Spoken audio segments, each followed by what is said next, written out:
রূপ ভাইয়া, তুমি কি সত্যি বিদেশ চলে যাবে? যাব কেন, তোর কোনো সমস্যা? রূপ ভাইয়া, তুমি তো জানো আমি তোমাকে কত ভালোবাসি। প্লিজ তুমি যেও না। তুমি গেলে আমি কিভাবে থাকবো বলো? প্লিজ রূপ ভাইয়া, যেও না। কান্না করতে করতে বলল কথা। দেখ কথা, তুই এখনো ছোট, তো ছোটর মতো থাক। ভালোবাসার বুঝিসই বা কি তুই এখন? আমি শুধু তোর একটা আবেগ, যা কয়দিন পর কেটে যাবে। তো প্লিজ তুই এই পাগলামি বন্ধ কর। রূপ ভাইয়া, তুমি আমার আবেগ না, বিশ্বাস করো আমি তোমাকে অনেক ভালোবাসি। দেখ কথা, আমি বিরক্ত, বিশ্বাস কর তোর উপর আমি প্রচুর বিরক্ত।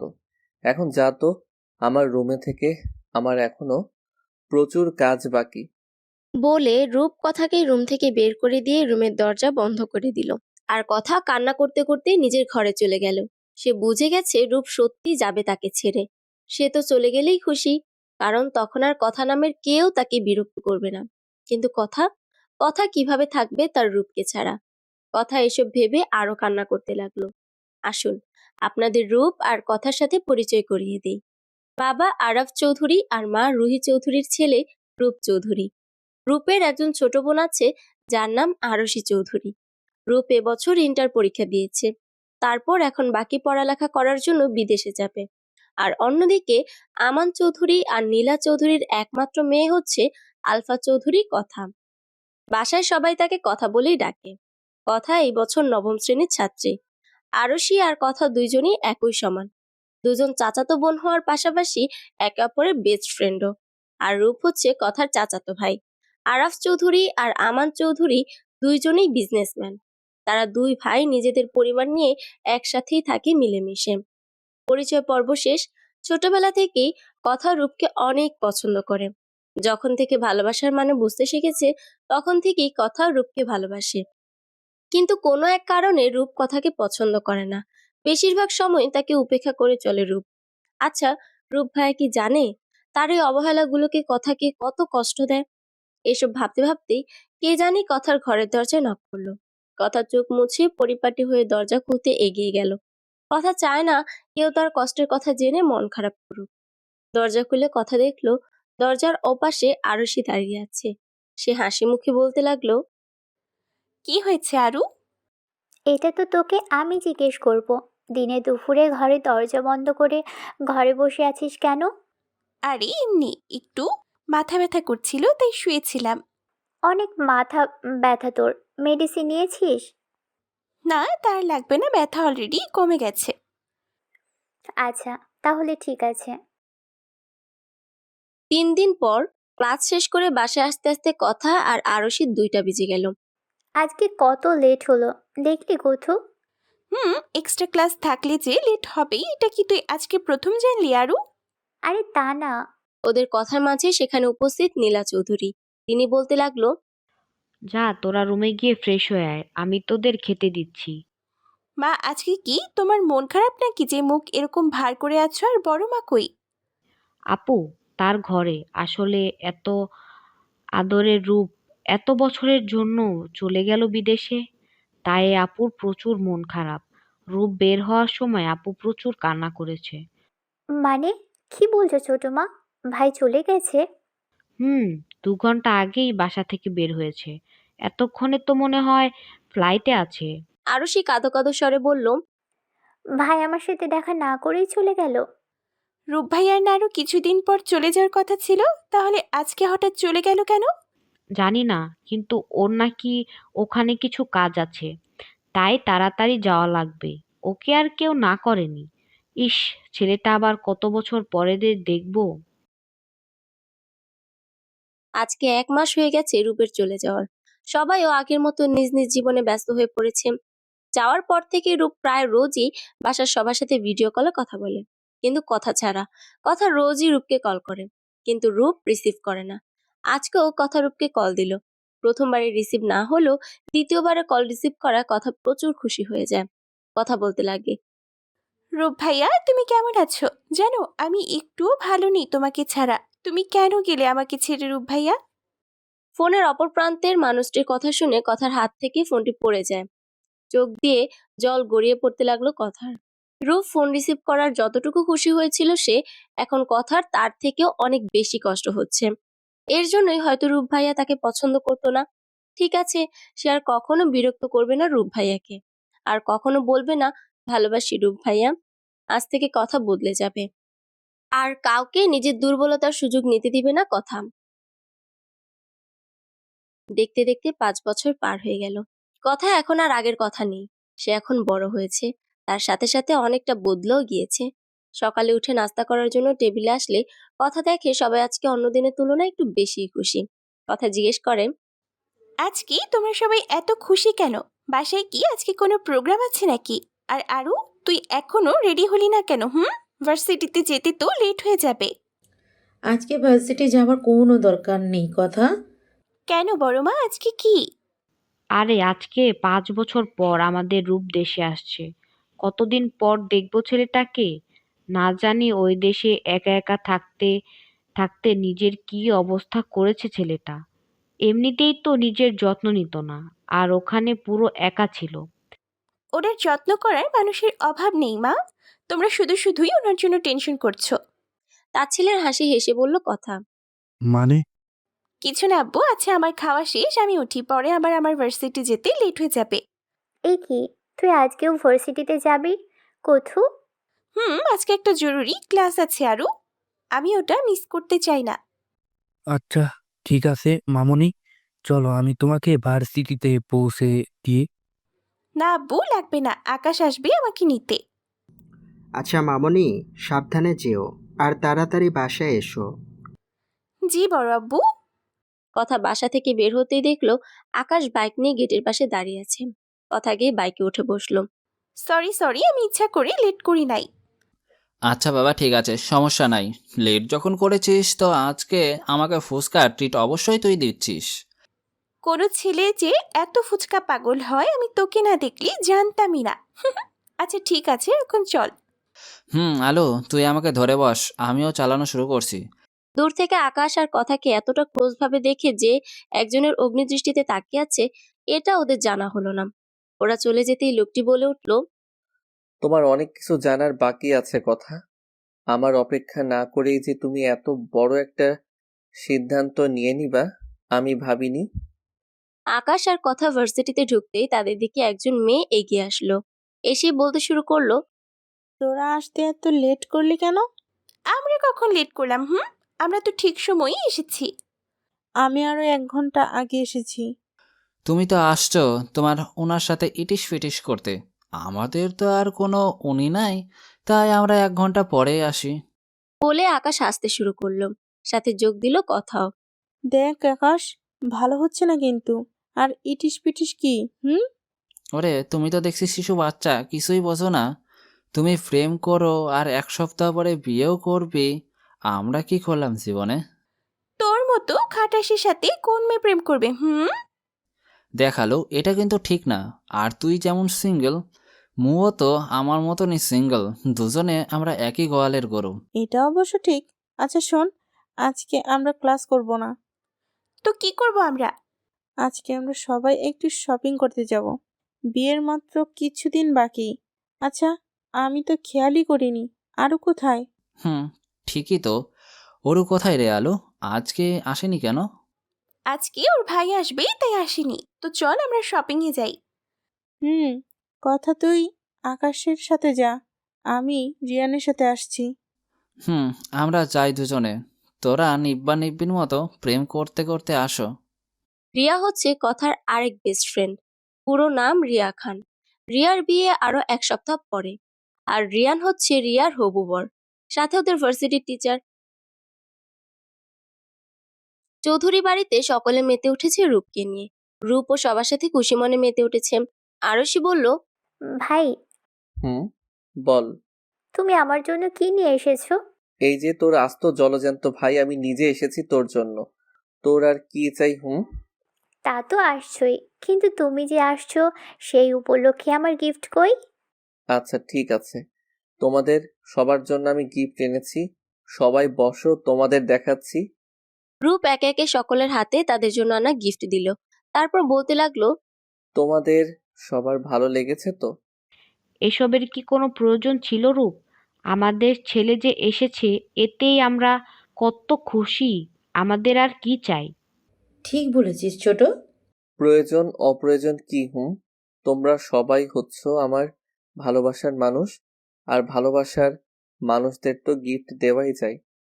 ভাই, সব ঠিক আছে, কিন্তু কিন্তু আবার কি?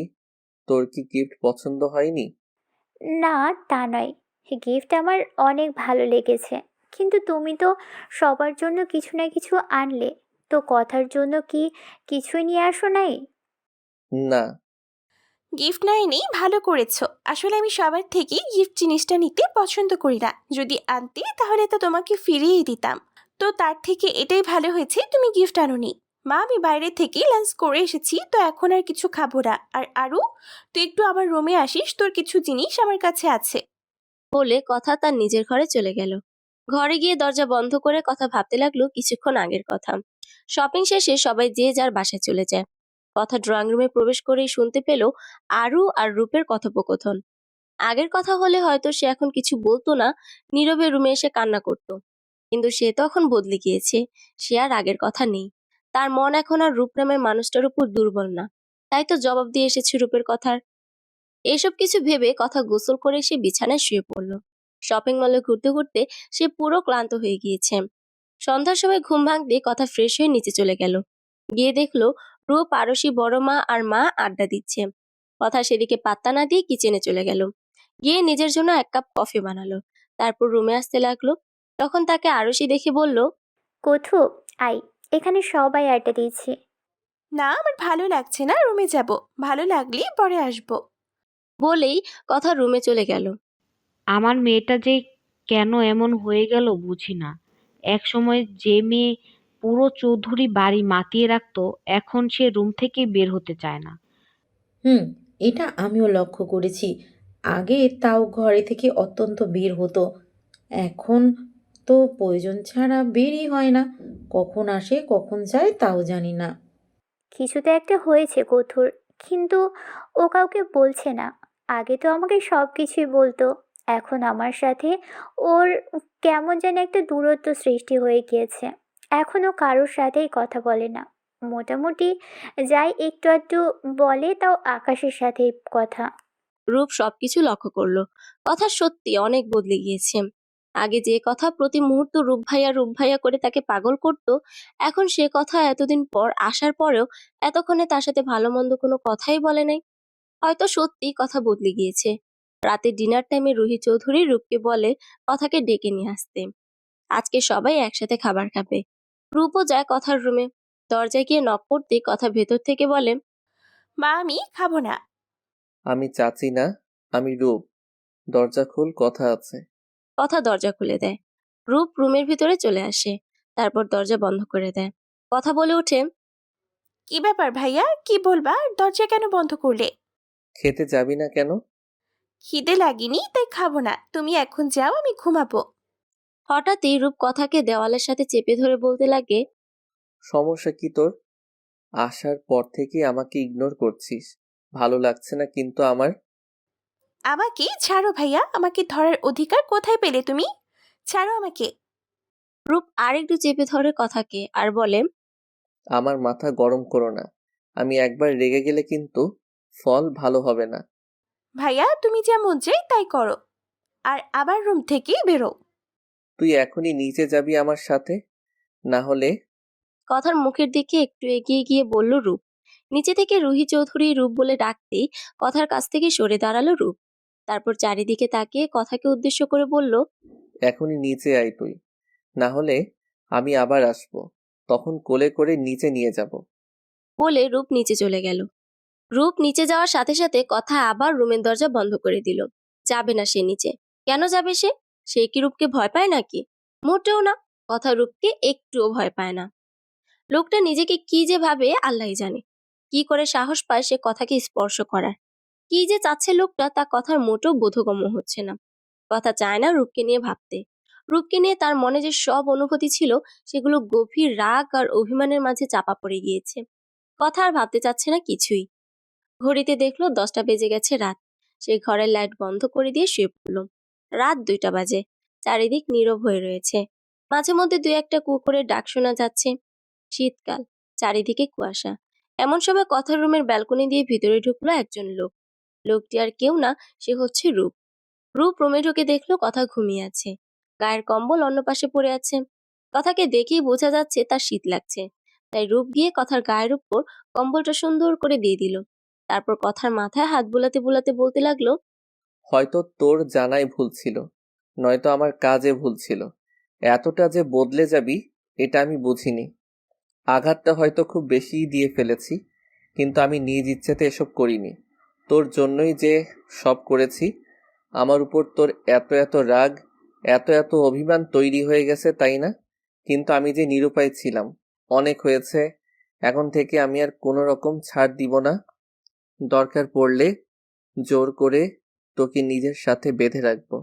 আমি তোকে পাওয়ার জন্য সব কিছু করতে পারি কথা। কথাগুলো এক নাগাড়ে বলে থামলো রূপ।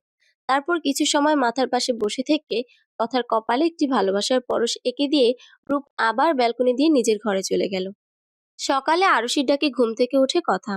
বিরক্তি নিয়ে আরুষির উদ্দেশ্যে কথা বলে, কি সমস্যা অরু তোর? আজ তো ভার্সিটি বন্ধ, তো এই শীতের মধ্যে এত সকালে উঠালি কেন? সর যা, আমি ঘুমাবো। বলে কথা আবার শুয়ে পড়লো। আরও কথাকে টেনে উঠিয়ে বলতে লাগে, 8টা বেজে গেছে কথা। তো আজকে কি? আজ কি শুক্রবার, আর কি? আরে বাবা, আজকে আমাদের কি প্ল্যান ছিল সব ফ্রেন্ডদের? কি জানি, মনে নেই আমার। আরও সে উঠে গিয়ে এক গ্লাস পানি নিয়ে এসে কথার মুখের উপর ঢেলে দিয়ে বলতে লাগলো, এখনো কি তোর ঘুম পাচ্ছে কথু? অরুর বাচ্চা, আমি তোকে খুনি করে ফেলবো আজ। তুই আমার ঘুমে মার্ডার করেছিস, আজকে আমিও তোকে মার্ডার করে ফেলবো। আমার কোনো দোষ নেই। আকাশ তোকে কল দিয়েছে, রিসিভ কর। ও তোকে সব বলবে। আজকে যে কতগুলো বকা খাবি তুই কথু। বলেই হাসতে হাসতে রুম ত্যাগ করলো আরশি। কথা ফোনটা হাতে নিয়ে দেখলো ফোন বন্ধ। ফোন অন করতে স্ক্রিনে ভেসে উঠলো আকাশের 40+ কলের আর অসংখ্য মেসেজের নোটিফিকেশন। তাই কথা আবার আকাশকে কল ব্যাক করলো। সাথে সাথে রিসিভ করলো আকাশ। কতগুলো কল করেছি আর এসএমএস দিয়েছি। সরি রে, আমি ঘুমিয়েছিলাম। তো ঘুমে থাকলে কি এতগুলো কলের শব্দ কানে যায় না? আরে এটা কখন বললাম? আমাকে অরু মাত্র ঘুম থেকে উঠালো, তারপর ফোন হাতে নিয়ে দেখি ফোন বন্ধ। তারপর ফোন চালু হওয়ার সাথে সাথেই তোকে মেসেজ দিলাম। এখন বল, এখানে কি আমার কোনো দোষ আছে? না, তোর কি কখনো কোনো দোষ থাকতে পারে? সব দোষ হচ্ছে আমারই, তাই না? আরে বাবা, আর রাগ করতে হবে না। এখন বল তো আজকে কি, আর তোরা দুজন কেন আমার ঘুমটাকে মার্ডার করলি? আরে তুই না নিজেই প্ল্যান করলি আজকে আমরা সব ফ্রেন্ডরা মিলে ঘুরতে যাব। তুই কিভাবে ভুলে গেলি এটা? ও আচ্ছা, মনে পড়েছে। তো কখন বের হবি? 10টায় বের হয়ে একটু ঘুরবো, তারপর লাঞ্চ করব বাইরে, তারপর ঘুরবো। আর সে সাথে রিয়ার বিয়ের জন্য আমাদের বাকি শপিংগুলোও করে ফেলবো, বুঝলে? আচ্ছা ঠিক আছে, এখন যাই, টাটা। টাটা। কথা বলা শেষে কথা ফ্রেশ হয়ে নিচে নামলো। এতক্ষণে সবার ব্রেকফাস্ট করা শেষ। কথা জানে আব্বু আর বড় আব্বু অফিসে চলে গেছে। তাদের সাথে রূপও অফিসে চলে গেছে। সেই কারণে কথা নিশ্চিন্তে নিচে আসলো। কিন্তু নিচে আসতেই তার ভাবনা ভুল প্রমাণিত হলো। কারণ রূপ ড্রয়িং রুমে সোফায় বসে আছে, পরনে তার অফিসের ড্রেস। কিন্তু ও এখনো অফিসে যায়নি কেন সেটা কথা জানে না। রূপকে বসে থাকতে দেখেও কথা সেদিকে পাত্তা না দিয়ে কিচেনে চলে গেল। কথাকে দেখে রুহি চৌধুরী বলল, রাতে খেতে আসলি না কেন মা?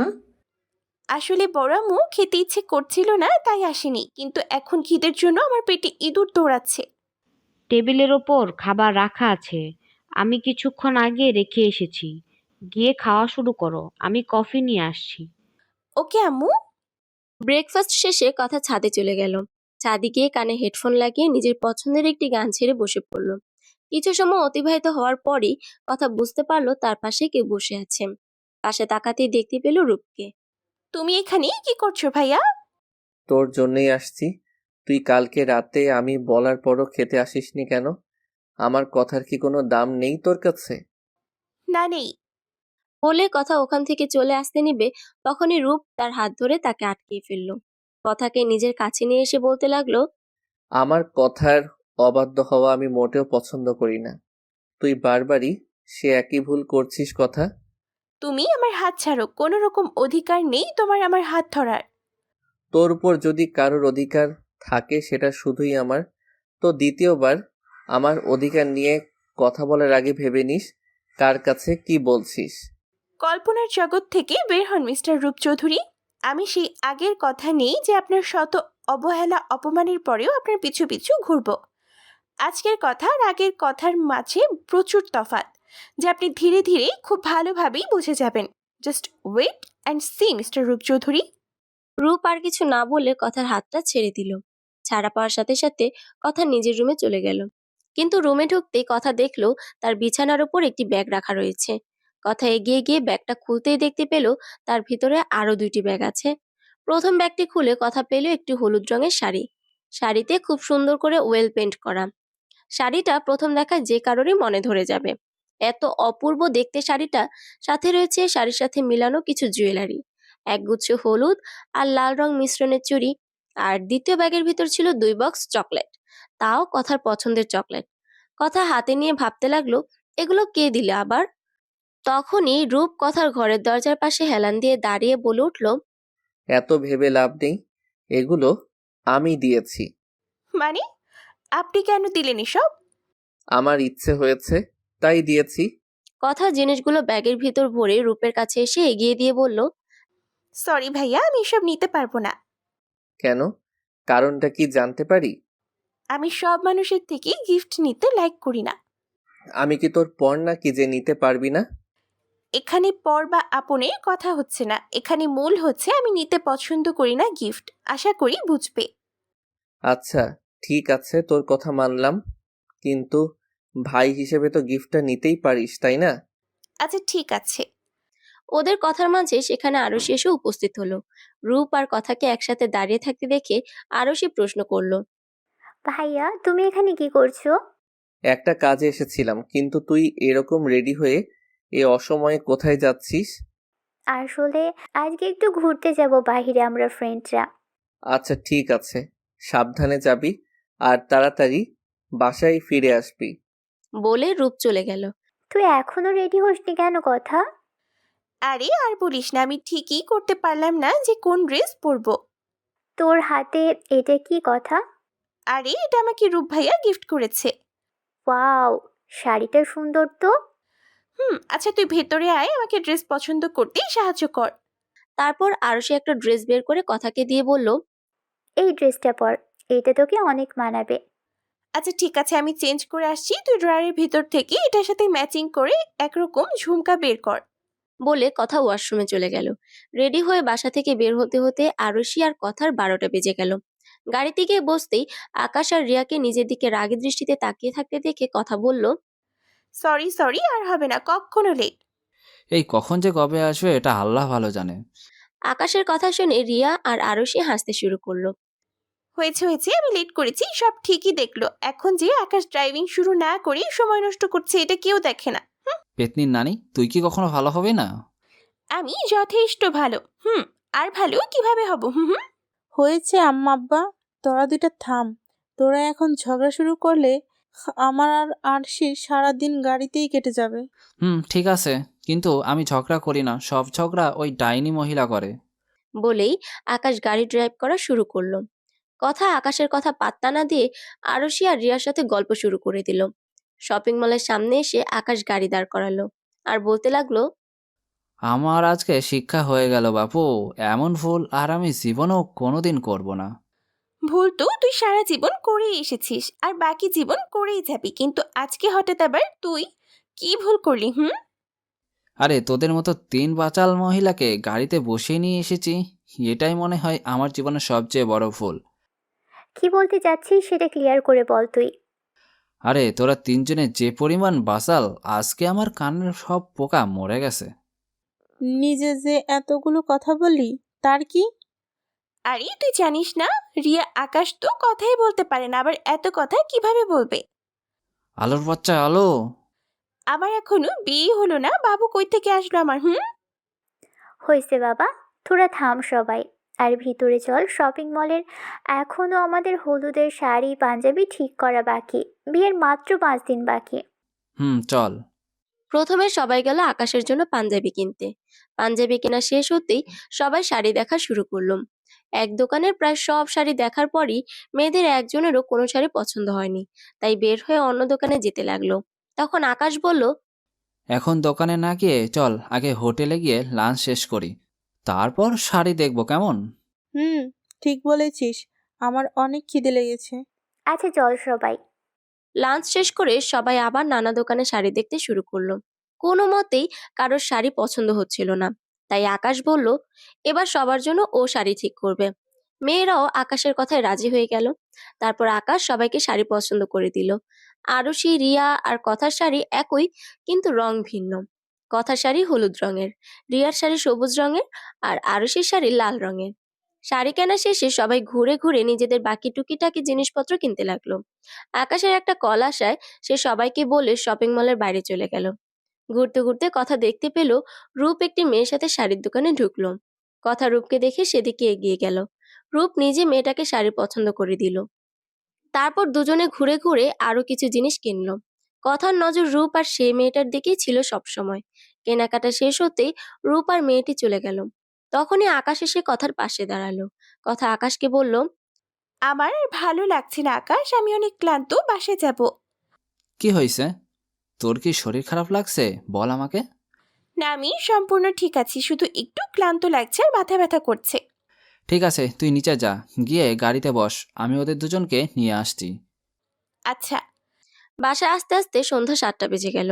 বাসায় এসে জানতে পারলো রূপ বাসায় নেই, কোনো প্রয়োজনে জানি বাইরে গিয়েছে। কথাটি শুনে কথার মুখে ফুটে উঠলো তার ছেলের হাসি। সবার সাথে কথা বলে কথা রুমে আসলো। তারপর ভাবতে লাগলো রূপ আর মেয়েটার কথা। সে একা একাই বলতে লাগলো, তাহলে এটা তোমার সেই যোগ্য মেয়ে তো, তাই না রূপ ভাইয়া?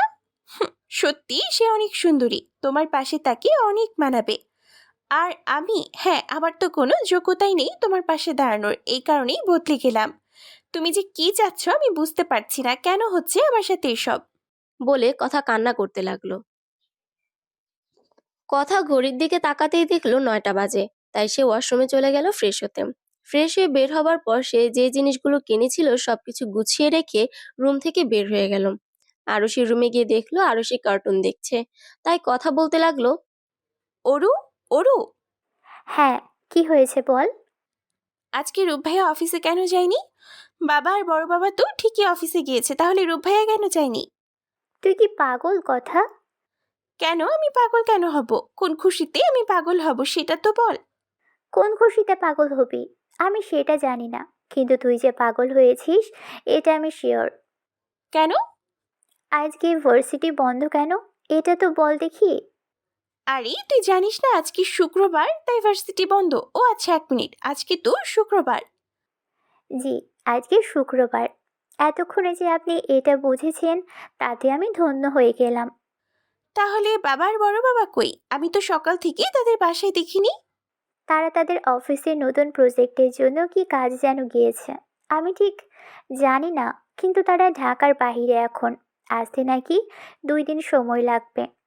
ও আচ্ছা, বুঝলাম। ওদের দুজনের কথোপকথনের মাঝে রিয়া আরুষির ফোনে কল দিল। আরুষি কল রিসিভ করে স্পিকারে দিয়ে দিল। তারপর ওরা আকাশকেও কলে জয়েন করলো। কালকে সবাই সকাল সকাল আমার বাসায় এসে পড়বি, কেমন? কেন কেন? কালকে আসবো কেন? আর কালকে না ক্লাস আছে আমাদের। ক্লাসের চিন্তা করা লাগবে না তোদের, আমি ওনাকে বলে দিয়েছি, উনি প্রিন্সিপালের সাথে কথা বলে নেবে। আর কালকের দিনটা গেলেই তো পরশু দিন থেকে মেহেদি অনুষ্ঠান শুরু, তারপর দেখতে দেখতে বিয়ে শেষ হয়ে যাবে। তো কালকে সবাই ব্যাগ গুছিয়ে সকাল সকাল আমার বাসায় চলে আসবি, ঠিক আছে? সব তো ঠিক আছে, কিন্তু রিয়া, তুই তো দেখি এখন থেকেই রায়ান ভাইকে উনি উনি করা শুরু করে দিয়েছিস। এই আকাশ, তুই কিন্তু আবার শুরু করছিস। দাঁড়া, তোর বিয়ের সময়টা আসতে দে, আমিও তোর বউর সাথে এমনি করব। তখন বউর সাথে হলে বুঝবি। কিন্তু রিয়া, কথাটা কিন্তু আকাশ মন্দ বলেনি। মানে এতদিন তো প্রেম করতি, জান বাবু, সোনা মনা, পুদিনা পাতা, ধনে পাতা ছাড়া কথাই বলতি না। এখন আবার উনি উনি শুরু করলি, কাহিনী কি? কাহিনী আর কি, তুই বিয়ে কর, তখন বুঝবি কাহিনী কি। তখন তুইও আমার জিজুকে উনি বলেই করবি। হুম। আশির কথা কিন্তু যুক্তি আছে আলো, তুই বিয়ে করে দেখতে পারিস। আমার বিয়ের আশা তোরা ছাড়, আমার বিয়েতে একটা কেউ বলবো না। জামাই আছে, আমি আছি, আর কাকে লাগে বিয়ে করতে? হ্যাঁ, দুজনে কবুল বলে সাইন করে দিয়ে আসবো, ব্যাস বিয়ে শেষ। শুধু বিয়ের আগে বাসায় জানাবো যে বিয়ে করব, যাতে পরে জুতো আর আমার গাল দূরত্বে অবস্থান করে, বুঝলি? চাচিকে দিয়ে বিশ্বাস নেই, রেগে গেলে কথার ভর্তা বানিয়ে ফেলবে। আচ্ছা, কালকে সকালে তাহলে আমি আরু আর আলুকে নিয়ে রিয়ার বাসায় যাব, ঠিক আছে? হুম, এটাই ভালো হয়। আচ্ছা ঠিক আছে, টাটা, বাই বাই গাইস, কালকে দেখা হবে। টাটা। বাই। নিচে থেকে রুহি চৌধুরী ডাকায় কথা আর আরশি নিচে চলে গেল। নিচে গিয়ে জানতে পারলো 2 দিন পর রূপের বেস্ট ফ্রেন্ডের ছোট বোনের বিয়ে। ওদের সবাইকে ইনভাইট করে গেছে। কথা বিয়ের কার্ডটা হাতে নিয়ে দেখতে লাগলো। আর সেই কার্ডটা দেখ। কেন? এই কার্ডে কি আছে? কার্ড দেখে আমি কি করব? আরে আম্মা, তুই আগে কার্ডটা দেখ, তারপর কথা বল। আরশি কার্ডটা হাতে নিয়ে দেখলো, তারপর বলল, ভাইয়া, হুম, বল। তোর বেস্ট ফ্রেন্ডের বোনের নাম রিয়া খান। ও তোদের ভার্সিটিতেই পড়ে, আর ওর হবু বড় তোদের ভার্সিটির টিচার। আম্মু, বড় আম্মু, কি হয়েছে বল? তোমাদের মনে আছে আমার আর অরুর বেস্ট ফ্রেন্ড রিয়ার কথা? কেন? ওর আবার কি হয়েছে? ভাইয়ার বেস্ট ফ্রেন্ডের বোনই হচ্ছে রিয়া। আচ্ছা, এটা তো ভালো খবর। হ্যাঁ, মেয়েটা আমাদের বলেই ছিল ওর বিয়ের কথা। আমি তো ভুলেই গিয়েছিলাম। আচ্ছা আম্মু, আমি আর কোথু কিন্তু কালকে সকালেই রিয়াদের বাসায় যাব। রিয়া অনেক জোর করেছে, না গেলে আবারও মন খারাপ করবে। হুম, যাবি? মেয়েটা কত আশা নিয়ে বলে তোদের, তোরা বান্ধবী, তোরা তো সব কিছু আগে আগে থাকবি আর মেয়েটাকে দেখে করবি। বিয়ের সময় একটা মেয়ের উপর দিয়ে যে কি যায় সেটা শুধু সেই জানে। ঠিক বলছো আপু। পরদিন সকালে ঘুম থেকে উঠে ব্রেকফাস্ট শেষ করেই কথা আর আরু ব্যাগ গোছাতে শুরু করলো। তারপর দুজনে সবকিছু ঠিকঠাক করে তৈরি হয়ে নিল রিয়াদের বাসায় যাওয়ার জন্য। আকাশ আসার সাথে সাথে ওরা 3জন রিয়াদের বাসার উদ্দেশ্যে বের হয়ে গেল। রিয়ার বাসায় পৌঁছাতে পৌঁছাতে ওদের 11:30 বেজে যায়। খুব দ্রুতই রিয়ার বাসার সকলের সাথে ওরা 3জন মিশে যায়। রিয়া, কথা আর আরশি এক রুমে থাকবে, আর আকাশ থাকবে রিয়ার ভাই রিয়াজের সাথে। রুমে এসে ব্যাগ খুলতে কথা ব্যাগের সবচেয়ে উপরে একটি চিরকুট পায়। চিরকুটটি খুলে দেখে সেখানে লেখা রয়েছে, দূরত্বটা হয়তো অনেকই তৈরি হয়ে গিয়েছে, কিন্তু সমস্যা নেই, আমি সব ঠিক করে দিব। আর হ্যাঁ, আমি আজকে আসতে পারবো না, কালকে আসবো। বিয়ে বাড়িতে গিয়েছিস তো সাবধানে থাকিস। আর হ্যাঁ, ছেলেদের থেকে সবসময় দূরে থাকবি, আর বেশি সাজগোজের কোনো দরকার নেই, তুই সিম্পলই থাকবি। আর কোনো ছেলেকে যদি আমি তোর আগে পিছে ঘুরতে দেখি তো ছেলেটা তো মরবেই, সাথে সাথে তোকেও কিন্তু আমি ছাড় দিব না। আর এতক্ষণ তো বুঝেই গিয়েছিস আমি তোর রূপ ভাইয়া। ভালো থাকিস, নিজের খেয়াল রাখিস। কথা চিরকুটটা পড়ে ছিঁড়ে টুকরো টুকরো করে ডাস্টবিনে ফেলে দিল। এসবের এখন তার কাছে কোনো মানে নেই। রূপ ঠিকই বলেছে, দূরত্বটা এখন অনেকেই বেড়ে গিয়েছে, কিন্তু চাইলেও রূপ এই দূরত্ব দূর করতে পারবে না।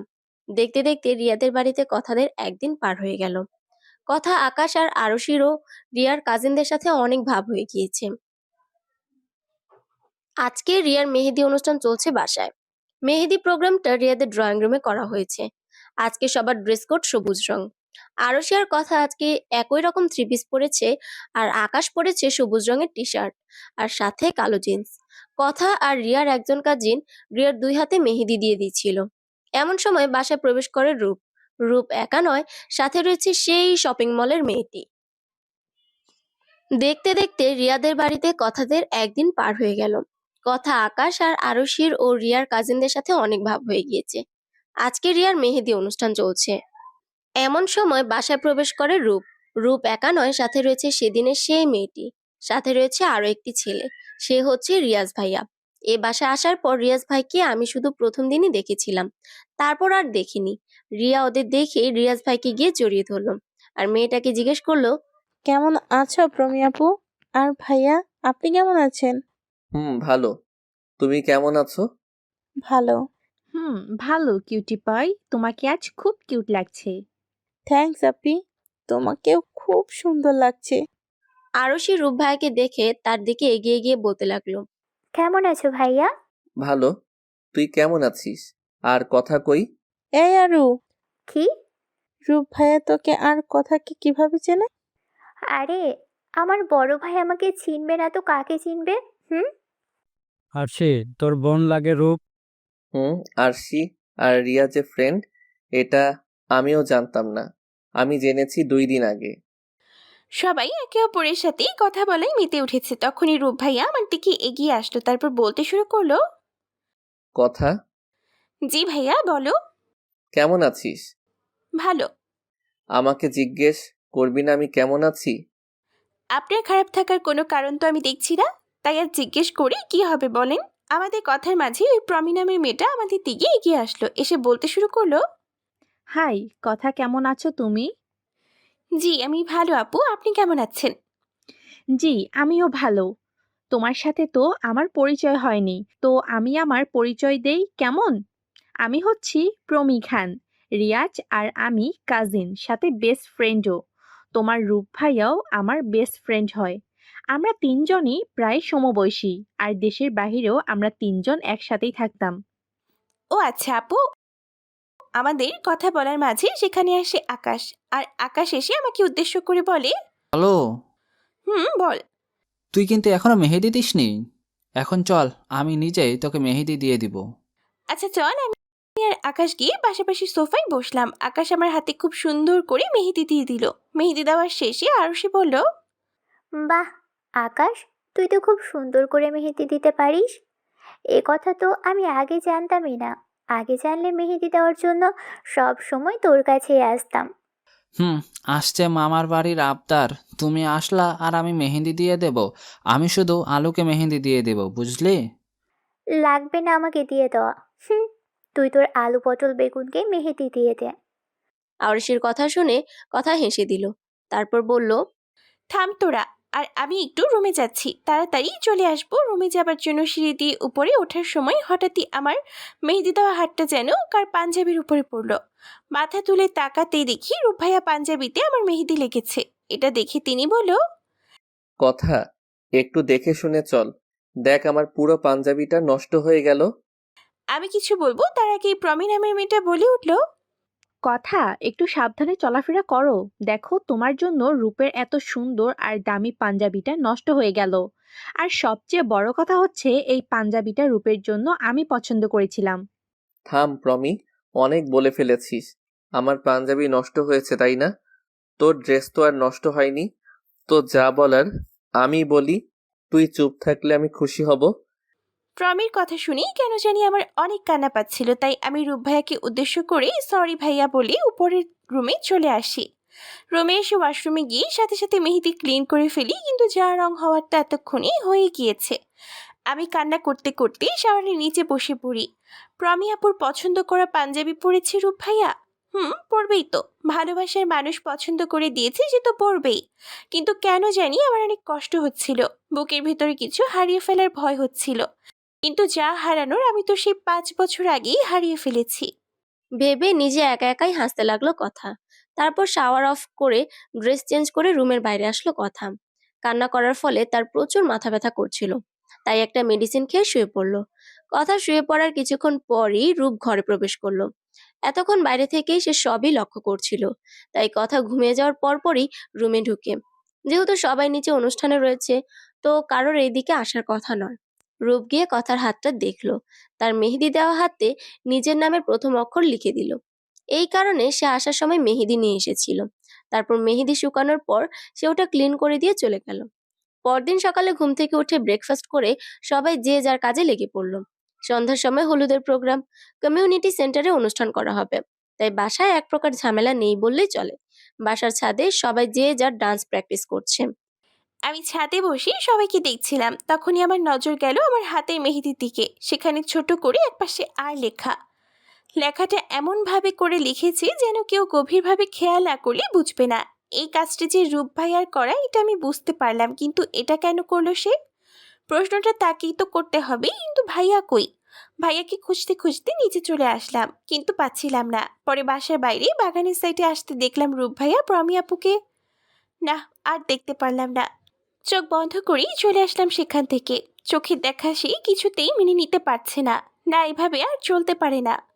কথা তো জানে রূপ ভাইয়া তার না, তাহলে কেন বারবার তার উপর দুর্বল হয়ে পড়ছে? না, আর না, সামলে নিবে সে নিজেকে, শক্ত হতে হবে তাকে। বিকাল 4টার দিকে সবাই রেডি হওয়া শুরু করেছে। এখন সন্ধ্যা 7টা বাজে, বেশিরভাগ মানুষ চলে গিয়েছে। বাসায় আছি এখন আমরা 4 জন, আমি রূপ ভাইয়া, রিয়াজ ভাইয়া আর রিয়া। পার্লারের মেয়েরা রিয়াকে শাড়ি পরিয়ে দিচ্ছে, আমি বসে বসে সেটা দেখছি। এমন সময় দরজার বাইরে থেকে রিয়াজ ভাইয়া বলে উঠল, তোদের কি হয়েছে? ভাইয়া তোমরা দুজন গাড়িতে গিয়ে বসো, আমরা আসছি। আচ্ছা জলদি আয়। বলেই ভাইয়া চলে গেল। তারপর আমিও রিয়াকে ধরে নিচে নিয়ে গেলাম। গাড়িতে উঠে বসতেই গাড়ি চলতে শুরু করলো। আধা ঘন্টার মতো সময় লাগলো কমিউনিটি সেন্টারে পৌঁছাতে। সবাই গাড়ি থেকে নেমে পড়লাম, তারপর ভিতরেই চলে গেলাম। রিয়াকে স্টেজে বসিয়ে দিয়ে আমি নামতে যাব, তখনই হঠাৎ শাড়িতে বেজে আমি পড়ে যেতে নিই, কিন্তু একজন আমাকে আগলে নেয়। তাকিয়ে দেখি আকাশ আমাকে ধরেছে। তারপর আকাশ আমাকে ধরে সোজা করে দাঁড় করিয়ে দিয়ে বলতে থাকে, আলু সত্যি তুই এখন পড়ে গিয়ে আলু হয়ে গেছিলি, ভাগ্যিস আমি ধরলাম, না হলে কি হতো? শাড়ি সামলাতে পারিস না তো না পড়লেই হতো। এখন থেকে সাবধানে হাঁটবি, আর বেশি ঘোরাঘুরি করার দরকার নেই। চুপচাপ গিয়ে বসে থাকবি এক জায়গায়, কখন জানি আবার পড়ে যাস। সব সময় তো আর আমি থাকবো না তোকে ধরার জন্য। হইছে এখন থাম, পড়ে যায়নি এতে এত বকার। পড়ে গেলি তুই আমাকে হয়তো সত্যি আলুর ভর্তা বানিয়ে দিতি। সে আর বলতে। আচ্ছা শোন, আন্টি এসেছে আর তারা তোকে খুঁজছে, আর সেও তাদের সাথে দেখা করতে গেছে। আচ্ছা ঠিক আছে, আমি যাচ্ছি। কথা তারপর তার বাসার সবার কাছে চলে গেল। তাদের সাথে কথা বলা শেষে সে রিয়ার কাছে যেতে নেবে, তখনই দেখা হয় তার ভার্সিটির এক স্যারের সাথে। সে আর রায়ান ভাইয়া হচ্ছে বেস্ট ফ্রেন্ড, দুজনে একসাথেই টিচার হিসেবে জয়েন করেছে। ওনার নাম হচ্ছে আরিয়ান ইসলাম। তো তার সাথে কথা বলতে বলতে উনি আমাকে ওনার মায়ের সাথেও পরিচয় করিয়ে দেয়। ওনার মা আমাকে আমার আম্মুর কথা জিজ্ঞেস করে, আমিও আমার আম্মুর সাথে ওনার মাকে পরিচয় করিয়ে দিই। তারপর আমি রিয়ার কাছে চলে যাই আর উনি রায়ান ভাইয়ের কাছে চলে যায়। অন্যদিকে আরিয়ান স্যারের মা আর কথার মা কথা বলতে থাকে। কিছু সময়ের মধ্যেই তারা নানা রকম গল্প করে ফেলে। এক পর্যায়ে আরিয়ান স্যারের মা বলে ওঠে, কিছু মনে না করলে আপা আপনার কাছে আমি একটা প্রস্তাব দিতাম। জি আপু, বলো কিসের প্রস্তাব? তোমার মেয়ে আছে না কথা, আমার মেয়েটাকে অনেক পছন্দ হয়েছে। তোমরা যদি রাজি থাকো তো আমি ওকে আমার ছেলের বউ বানাতে চাই। আপু, একমাত্র মেয়ে আমার, এত তাড়াতাড়ি আমরা ওর বিয়ের ব্যাপারে ভাবছি না। যদি কখনো ভাবি তো আমরা আপনাকে অবশ্যই জানাবো। জি। তীক্ষ্ণ দৃষ্টিতে তাকে রূপ সব কথা হজম করছে। এই মহিলাকে দেখে সে বুঝেছিল এ নিশ্চয়ই বিয়ের প্রস্তাবের কথা বলবে। সে নীলা চৌধুরীর পাশে থেকে উঠে চলে গেল। রিয়ার পাশে বসেছিলাম, এমন সময় একটা পিচ্চি মেয়ে আমার কাছে এসে আমাকে বলল আমাকে নাকি আমার মা ডাকছে, আমাকে সেন্টারের বাইরে যেতে বলেছে। চারদিকে তাকিয়ে মাকে না দেখে আমিও বাইরে চলে গেলাম, কিন্তু বাইরে গিয়ে চারপাশে খুঁজেও মাকে পেলাম না। তাই ফেরত আসতে নিব, তখনই রূপ ভাইয়া এসে আমাকে টেনে তার সাথে নিয়ে যায়। আরে ভাইয়া কি করছো তুমি? আমাকে কোথায় নিয়ে যাচ্ছ? ছাড়ো আমাকে, আমি কিন্তু এখন চিৎকার করব। চিৎকার করবি? আচ্ছা কর, কিন্তু কেউ তোর চিৎকার শুনতে পাবে না, কারণ ভিতরে যে জোরে গান বাজছে আর কেউ এই সময় বাইরেও নেই। আমাকে এখানে কেন নিয়ে আসলা? কথা ছিল কিছু?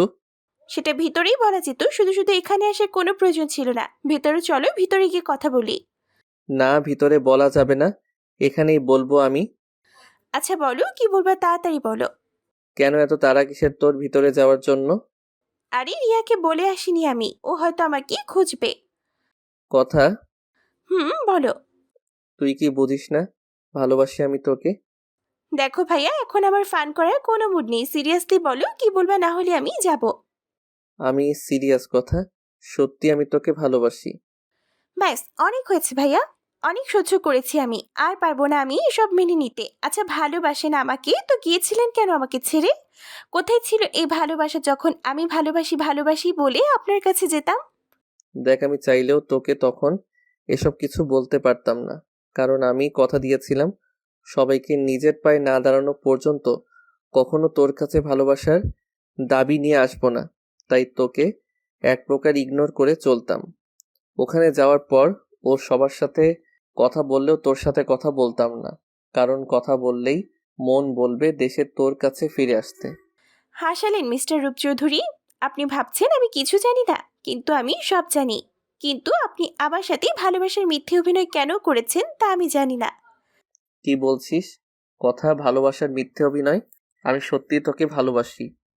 প্লিজ থামেন। যে মানুষটা বিদেশে যাওয়ার 1 মাস পর তাকে কল করলে তার প্রেমিকা কল রিসিভ করে বলে আমি কেন তাদের মধ্যে বাধা হতে চাচ্ছি, কি যোগ্যতা আছে আমার রূপ চৌধুরীর পাশে দাঁড়ানোর? আমি শুধু তার জীবনে একটা উটকো ঝামেলা। সে মানুষটা অবশ্যই আমাকে ভালোবাসতে পারে না, কখনোই পারে না। আর হ্যাঁ, শুনে রাখেন, ঘৃণা করি আপনাকে আমি। আমার মনে আপনার জন্য একটা অনুভূতি আছে, আর সেটা হচ্ছে ঘৃণার অনুভূতি। বুঝেছেন? বলে কথা রূপকে পাশ কাটিয়ে ভিতরে চলে গেল। আর রূপ সেখানে দাঁড়িয়ে বোঝার চেষ্টা করলো কথা এসব কি বলে গেল। রূপের কিছু বোধগম্য হচ্ছে না। কথার কথাগুলো যদি সত্যি হয় তাহলে অনেক বড় একটা ভুল বোঝাবুঝি তৈরি হয়ে গিয়েছে তাদের মধ্যে। অন্যদিকে কথা চলে যাওয়ার সাথে সাথে আরেকজন আড়ালে থেকে বেরিয়ে আসলো। তার মুখে ফুটে উঠেছে বিজয়ের হাসি। সে একা একাই বলতে থাকে, হ্যাঁ, পেরেছি আমি। আজকে আমি সফল। কথা আর রূপ আলাদা হয়ে গিয়েছে মিস্টার রূপ চৌধুরী। এখন দেখেন কেমন লাগে। ভালোবাসার মানুষকে হারানোর যন্ত্রণা, কষ্টটা আপনিও একটু ভোগ করে দেখেন। অনুষ্ঠান শেষ হতে হতে 12টা বেজে যায়। বাসায় এসে ফ্রেশ হয়ে সবাই শুয়ে পড়ে। সবাই ক্লান্ত, আবার কালকে বিয়ে। সকাল থেকেই শুরু হবে বিয়ের অনুষ্ঠান। পরদিন সকালে রিয়ার মা এসে আমাদের সবাইকে জাগিয়ে দিয়ে যায়। সবাই উঠে ফ্রেশ হয়ে ব্রেকফাস্ট করে নেই। আজকেও রিয়াকে সাজাতে পার্লারের লোক বাসায় আসার কথা। তারা এসেও পড়েছে, সাথে আমি ওরও তৈরি হতে শুরু করে দেই। আজকে আমরা দুজনে একই রকম লেহেঙ্গা পরবো। দুজনে একই রকম ভাবে মেকআপও করেছি। আমি রেডি হয়ে নিচে আসতেই আকাশের সাথে দেখা। ও আমাকে দেখে বলে ওঠে, এই যে মিস, কে আপনি? মানে কি আকাশ, তুই কি আমাকে চিনিস না? আরে, তুই কি আমার আলো নাকি? হ ভাই, আমি তোর আলো, কিন্তু তুই এমন করছিস কেন? আমাকে কি চেনা যাচ্ছে না নাকি? না মহারানী, আপনাকে চেনা যাচ্ছে। সেই সাথে সেই সাথে অনেক কিউটও লাগছে। আজকে তো ছেলেরা আপনার থেকে চোখ ফেলাতে পারবে না। হইছে তোর, থাম। এবার আর পাম দিলে আমি ফেটেই যাব। আচ্ছা, করব না আর প্রশংসা। এখন বল, আরশি কই? ও তো রুমে। কেন, ওকে আবার কি প্রয়োজন? ওকে গিয়ে বল ওর ভাই ওকে ডাকছে। আচ্ছা ঠিক আছে, আমি রুমে গিয়ে আরশিকে বললাম রূপ ভাইয়া ওকে ডাকছে। আরও সে চলে গেলে ভাইয়ার খোঁজে। আর সে খুঁজতে খুঁজতে ছাদে গিয়ে রূপ ভাইয়াকে খুঁজে পেল। তারপর বলল, তুমি আমাকে খুঁজছিলে ভাইয়া? হুম, একটা কথা জানার ছিল। কি কথা ভাইয়া? তুই কি সবকিছু জানতি, আরশি? মানে কি সব জানবো ভাইয়া? আমার আর কথার ব্যাপারে, তাই না? হুম, আমরা সবাই তো জানি এই কথাটা। শুধুমাত্র কথাই জানি না যে তোমাদের বিয়ে সেই ছোটবেলা থেকেই ঠিক। কালকে কথা আমাকে কি বলেছে জানিস? কি? আমার নাকি প্রেমিকা আছে, তার সাথে নাকি ও কলে কথাও বলেছে। তারপর একে একে রূপ সবকিছু আরশিকে বলতে লাগলো। আমার কি মনে হচ্ছে জানো ভাইয়া, কি মনে হচ্ছে তোর? কেউ তো আছে যে আমাদের অগোচরেই এসব কিছু করছে। সে যাচ্ছে তোমার আর কথার মাঝে দূরত্ব সৃষ্টি করতে, তোমাদেরকে আলাদা করে দিতে। আমি পুরোপুরি শিওর না, কিন্তু আমার মন বলছে এরকম কিছু একটা হয়েছে। হুম, এটা আমিও ভেবেছি। আর সবচেয়ে বড় কথা হচ্ছে যে সবার পিছনে থেকে এসব গেম খেলছে সে আমাদের খুব পরিচিত কেউ। আর সে আমাকে আর কথাকে হয়তো খুব ভালো করে চেনে। কেন? তোমার এসব কেন মনে হলো? আমার কাছে প্রায় 2-3 মাস পর পর কিছু ছবি পাঠানো হতো। ছবিগুলো বাংলাদেশে থেকে পাঠানো হতো। আর এই কাজে প্রতিবারই ভিন্ন ভিন্ন সিম কার্ড ব্যবহার করা হতো। কিসের ছবি? আর কেমন ছবি ভাইয়া? দাঁড়া, তোকে দেখাচ্ছি। তারপর রূপ নিজের ফোন থেকে কিছু ছবি বের করে আরুষিকে দেখালো। ছবিগুলো দেখে আরুষিও চমকে গেল। রূপের উদ্দেশ্যে সে বলে উঠল, এইসব ছবি তোমাকে কে পাঠালো? এটা জানলেই তো সমস্যার সমাধান হবে। এখন কিভাবে জানবো সেটাই বুঝতে পারছি না। খুব বেশি সময় লাগবে না তাকে ধরতে। সে আমাদের সাথে যেভাবে গেম খেলছে, আমরাও ঠিক একইভাবে তার সাথে গেম খেলবো। খেলার শুরুটা তো সে করেছে, সমাপ্তিটা না হয় আমরাই করব। কি বলতে চাচ্ছিস তুই? তুমি যা ভাবছো সেটাই। এখন সময় খুব কম, যা করার তাড়াতাড়ি করো। আচ্ছা, আমি আজকেই তার সাথে কথা বলবো। আর হ্যাঁ, এখন আর কাউকে কিছু জানিয়ে লাভ নেই। আর তুমি কথা থেকে দূরেই থাকো। সে যেভাবে যা চাইছে আমরা ঠিক সেটাই করব। কিন্তু আমি হয়তো এখনই বুঝতে পারছি কে এমন করছে। তুমি ভুল বুঝছো, ওটা সম্ভব না, কারণ সে এরকম করবে না। এখন তুমি তার সাথে কথা বলো, সেই আমাদের বলতে পারবে সব কিছু। আচ্ছা ঠিক আছে, কেউ আবার শুনে ফেলবে। এখন যা, নিচে যা। আচ্ছা ঠিক আছে। আরও সে চলে যাবার পর রূপ ছাদে থেকে নিচে আসতে যাবে, তখনই দেখে তাকে দেখে কেউ একজন আড়াল হয়ে গেল। রূপের মুখে হাসি ফুটে উঠল। সে একা একাই বলতে লাগলো, এখন শুরু হবে খেলা, দেখি কার জয় হয় এই খেলায়। রূপ বলে নিচে চলে গেল। কাজী মাত্রই বিয়ে পড়ানো শুরু করলো, চারদিকে খুশির আমেজ। রিয়া আর রায়ান ভাইয়াকে একসাথে খুব ভালো মানিয়েছে, যেন মেড ফর ইচ আদার। দেখতে দেখতে বিদায়ের সময় চলে আসলো। এতক্ষণ যে পরিবেশটা হাসি আনন্দে ভরপুর ছিল, এখন তার কিছুই নেই। সবকিছু নীরব হয়ে গেছে, শুধু শোনা যাচ্ছে কান্নার শব্দ। মেয়েদের জীবনটাই হয়তো এমন। এতদিন যে বাসায় ছিল, যে বাসায় সে ছোট থেকে বড় হয়েছে, আজকে তাকে সেই বাসা ছেড়ে চলে যেতে হচ্ছে। আজকে থেকে সে অন্য একটি বাড়ির পুত্রবধূ। সম্পূর্ণ নতুন পরিবেশ, নতুন মানুষ, সবকিছুর সাথে মানিয়ে নিতে নিতে আবার সবকিছু বদলে যাবে। এটাই হয়তো জীবন, প্রত্যেকটি অধ্যায় ভিন্ন ভিন্ন। এক সময় রিয়া আমাদের কাছে আসলো, একসাথে আমাকে, আকাশকে আর আরশিকে জড়িয়ে ধরলো। আমরা তিনজন ওকে জড়িয়ে ধরলাম। হঠাৎই আমার চোখ থেকেও পানি পড়তে শুরু করলো। বিয়ের সময়টা যতটা আনন্দের, বিদায়ের সময়টা তার থেকে অনেক বেশি কষ্টের সময়। তারপর রিয়াজ ভাইয়া আর আকাশ গিয়ে রিয়াকে গাড়িতে উঠিয়ে দিল। ওদের গাড়ি চলতে শুরু করলো। বিয়ে শেষ। সময় মনে হয় এক পলকেই কেটে গেল। কখন কি হলো বুঝতেই পারলাম না। এত তাড়াতাড়ি কেন সময় চলে যায়। আজকে আমি আর আরশি বাসায় ফিরে যাব, তাই আন্টির সাথে দেখা করে আমরাও বাসার উদ্দেশ্যে বের হয়ে গেলাম। বাবা আর বড় আম্মু এক গাড়িতে, আমি, আরশি আর রূপ ভাইয়া এক গাড়িতে। যেহেতু রাত হয়ে গেছে, সে কারণে রাস্তায় খুব একটা জ্যাম নেই। রাস্তা এক প্রকার ফাঁকাই বলা চলে। আমাদের আসতে আসতে রাত প্রায় 1টা বেজে গেছে। বাসায় এসে ফ্রেশ হয়ে আমি শুয়ে পড়ি, অনেক ক্লান্ত। তার মধ্যে কালকে আবার বউ ভাতের অনুষ্ঠানও আছে। এসব ভাবতে ভাবতে কখন যে আমি ঘুমিয়ে গিয়েছিলাম জানি না। হঠাৎ গভীর রাতে হাতে কারোর স্পর্শ পেয়ে ঘুম ভেঙে গেল। আমি বলে উঠলাম, এত রাতে আমার রুমে কেন এসেছো ভাইয়া? তুই জেগে আছিস? জি, এখন আমার প্রশ্নের উত্তর দাও। তুই বাচ্চা নস কথা, আর এখন তো সবই জানিস তাই না? আমার হাতের মেহেদিতে নিজের নামের প্রথম অক্ষর আপনিই লিখেছিলেন তাই না? হুম। প্রতিদিন আমি ঘুমানোর পর আপনি আমার রুমে আসেন তাই না? হুম। আপনাকে কিছু কথা বলি, মন দিয়ে শুনবেন আমার কথাগুলো। কি বলবা বলো? তারপর রূপকে কিছু কথা বলল। সে সব কথা শুনে রূপ উঠে কথার রুমে থেকে চলে গেল। আর কথাও আর অন্য কোনো ব্যাপারে কিছু না ভেবে শুয়ে পড়ল। সে জানে না রূপকে ওই কথাগুলো বলা তার ঠিক ছিল কিনা, কিন্তু এর শেষটা কথাও দেখতে চায়। এসব আকাশ পাতাল চিন্তা ভাবনা করতে করতে কথা আবারও ঘুমিয়ে পড়ল। পরদিন সকাল থেকে সব দিনের মতোই আবার সবকিছু স্বাভাবিক নিয়মেই চলতে লাগলো। সকালে উঠে আমরা ব্রেকফাস্ট করে রেডি হতে লাগলাম। আমি, রূপ ভাই আর আরুষি এখন যাব, বাকিরা একটু পরে যাবে। আজকে আমি আর আরুষি ম্যাচিং গাউন পরবো। আজকে দুজনেই ঠিক একরকম ভাবেই সেজেছি। তৈরি হয়ে আমার বের হয়ে গেলাম বাসা থেকে। রিয়াদের বাসায় গিয়ে দেখি রিয়াজ ভাইয়া মোটামুটি যারা প্রথমে যাবে তারা সবাই রেডি হয়ে আছে। আমাদের পরপরই আকাশ আসলো। তারপর সবাই রায়ান ভাইয়াদের বাসার উদ্দেশ্যে যেতে লাগলাম। রায়ান ভাইয়ার বাবা আর ভাইয়েরা আমাদের জন্য গেটের কাছে দাঁড়িয়েছিল। আমরা ভিতরে ঢুকতেই রিয়া দৌড়ে এসে প্রথমে রিয়াজ ভাইয়াকে জড়িয়ে ধরে, তারপর আমাদের দিকে এগিয়ে আসে। রিয়াকে কান্না করতে দেখে আকাশ বলে, রিউ, সেই কালকে থেকে কান্না শুরু করেছিস।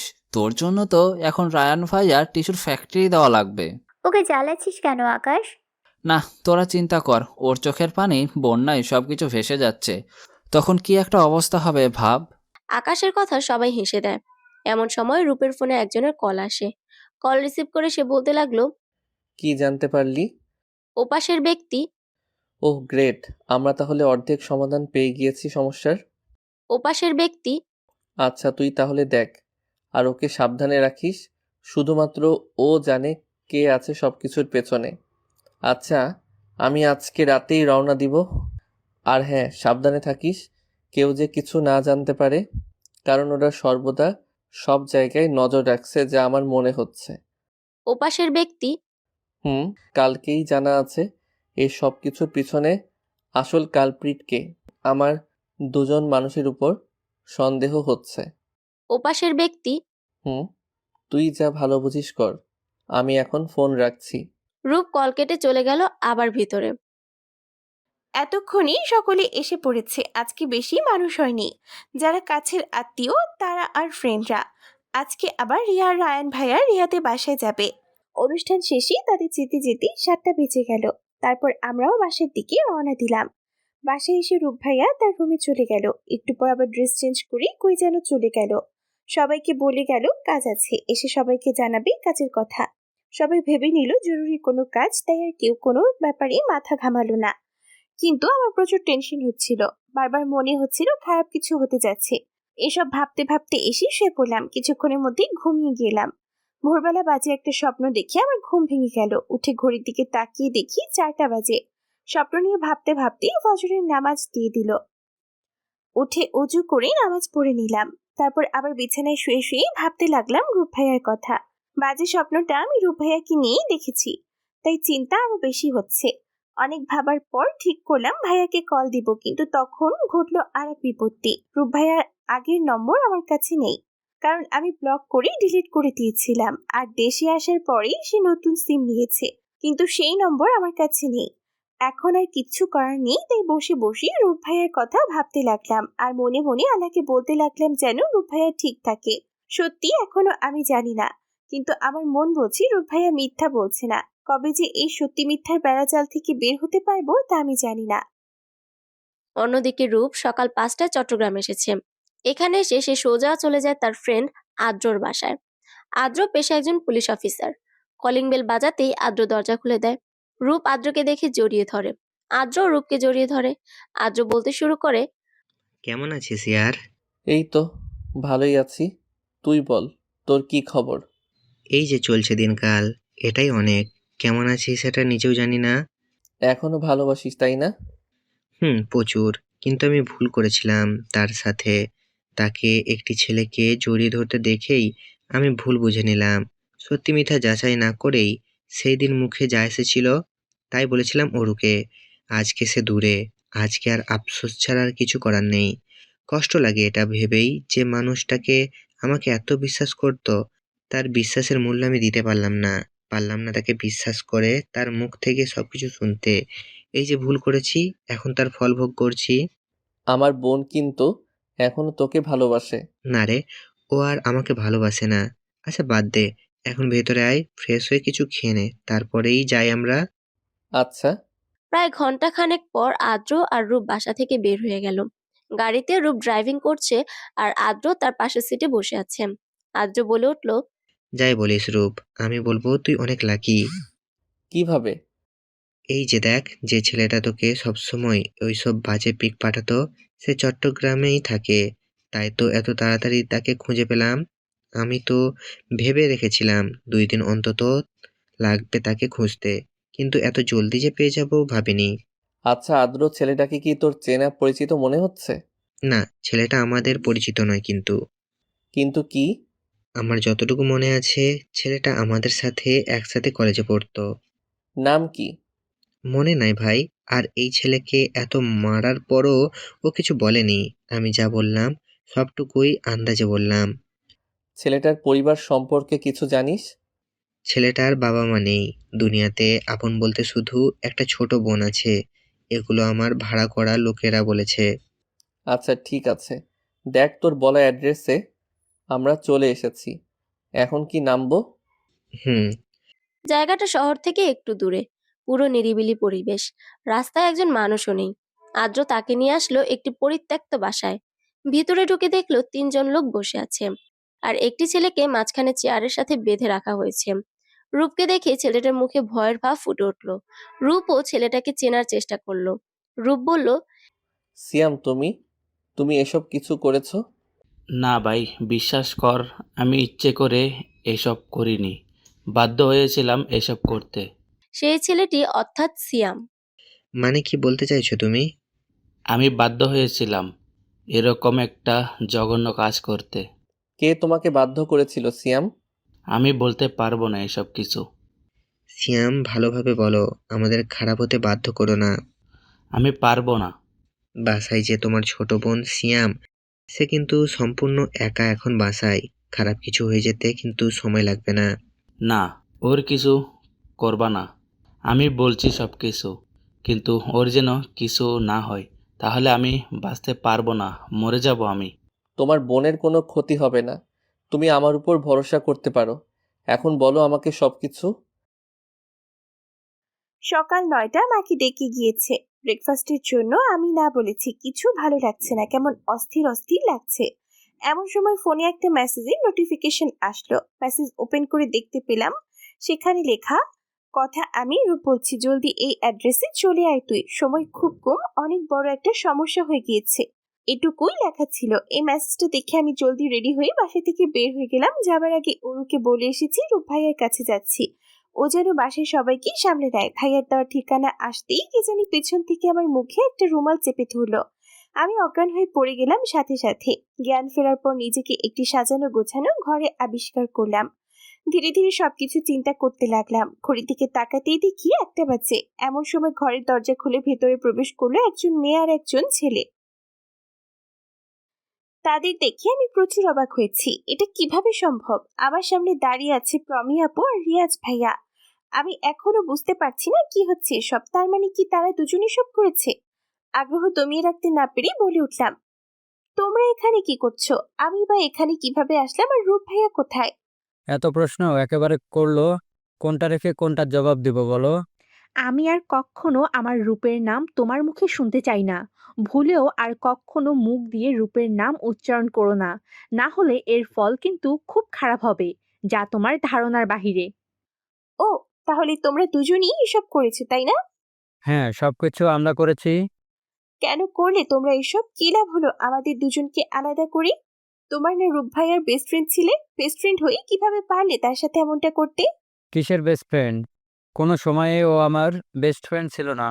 ও ছিল শুধু আমার শত্রু। সবসময় সবকিছুতে আমার থেকে এগিয়ে ছিল ও। আমি যা চাইতাম তা ও পেয়ে যেত। কিন্তু এটা তো আমি সবসময় মেনে নিব না। তুমি আমার ভালোবাসা। যেদিন রূপের ফোনে প্রথম তোমার ছবি দেখি, ওই দিনে আমার তোমাকে ভালো লেগে যায়। কিন্তু যখন জানতে পারি রূপ তোমাকে ভালোবাসে, তখনই মনে মনে প্রতিজ্ঞা করি তুমি শুধু আমার হবে। ভালোবেসে না হলে জোর করে ছিনিয়ে নিব, কিন্তু তাও তুমি শুধু আমারই হবে। আপনার মাথা ঠিক আছে ভাইয়া? কি আবোল তাবোল বলছেন এসব? প্রমি আপু, তুমি সেই মেয়ে যে আমার সাথে রূপ ভাইয়ের প্রেমিকার সাথে মিথ্যে কথা বলেছিলে? হুম, আমি সেই। আমি জানতাম এমন কিছু করলে তুমি ঠিকই দূরে সরে যাবে আমার আর রূপের লাইফ থেকে। বিদেশ যাবার পর যেদিন রূপের ফোন থেকে কথার কল রিসিভ করা হয়, সেদিন কথা আর প্রমির কথোপকথন। রূপ ভাইয়া, তুমি কেমন আছো? জানো আমি একটুও ভালো নেই তোমাকে ছাড়া। তুমি কেন গেলে আমাকে ছেড়ে রূপ ভাইয়া?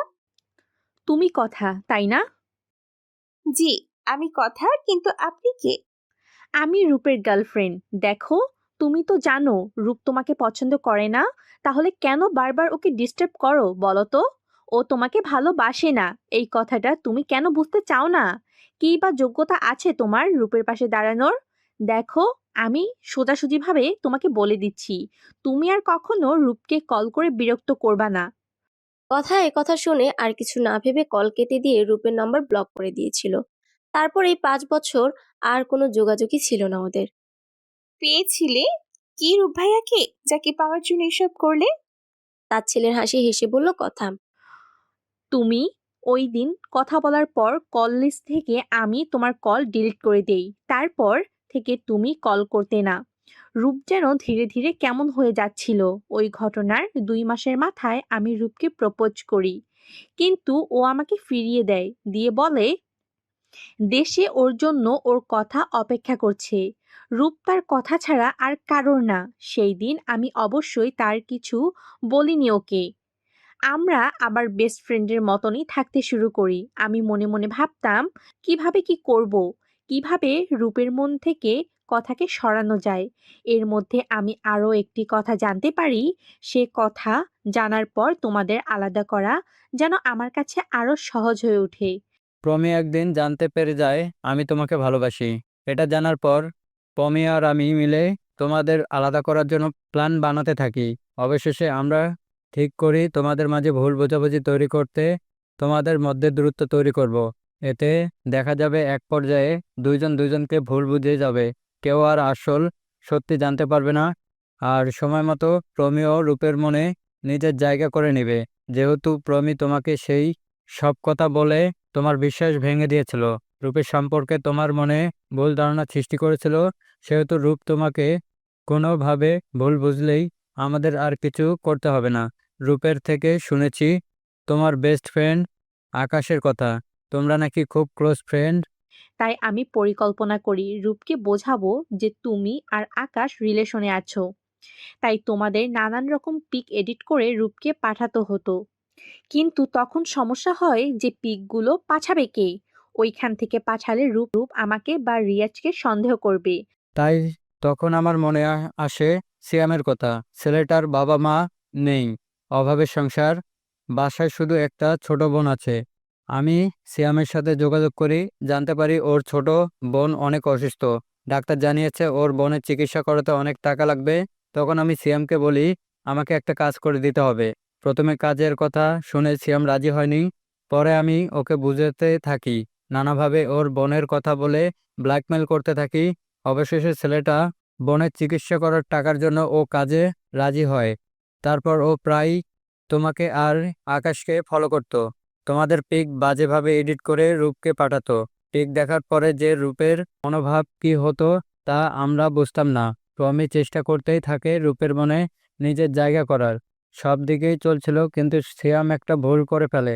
4 দিন আগে ও চিটাগাং থেকে তোমার আর আকাশের কিছু পিক রূপের ফোনে পাঠায়।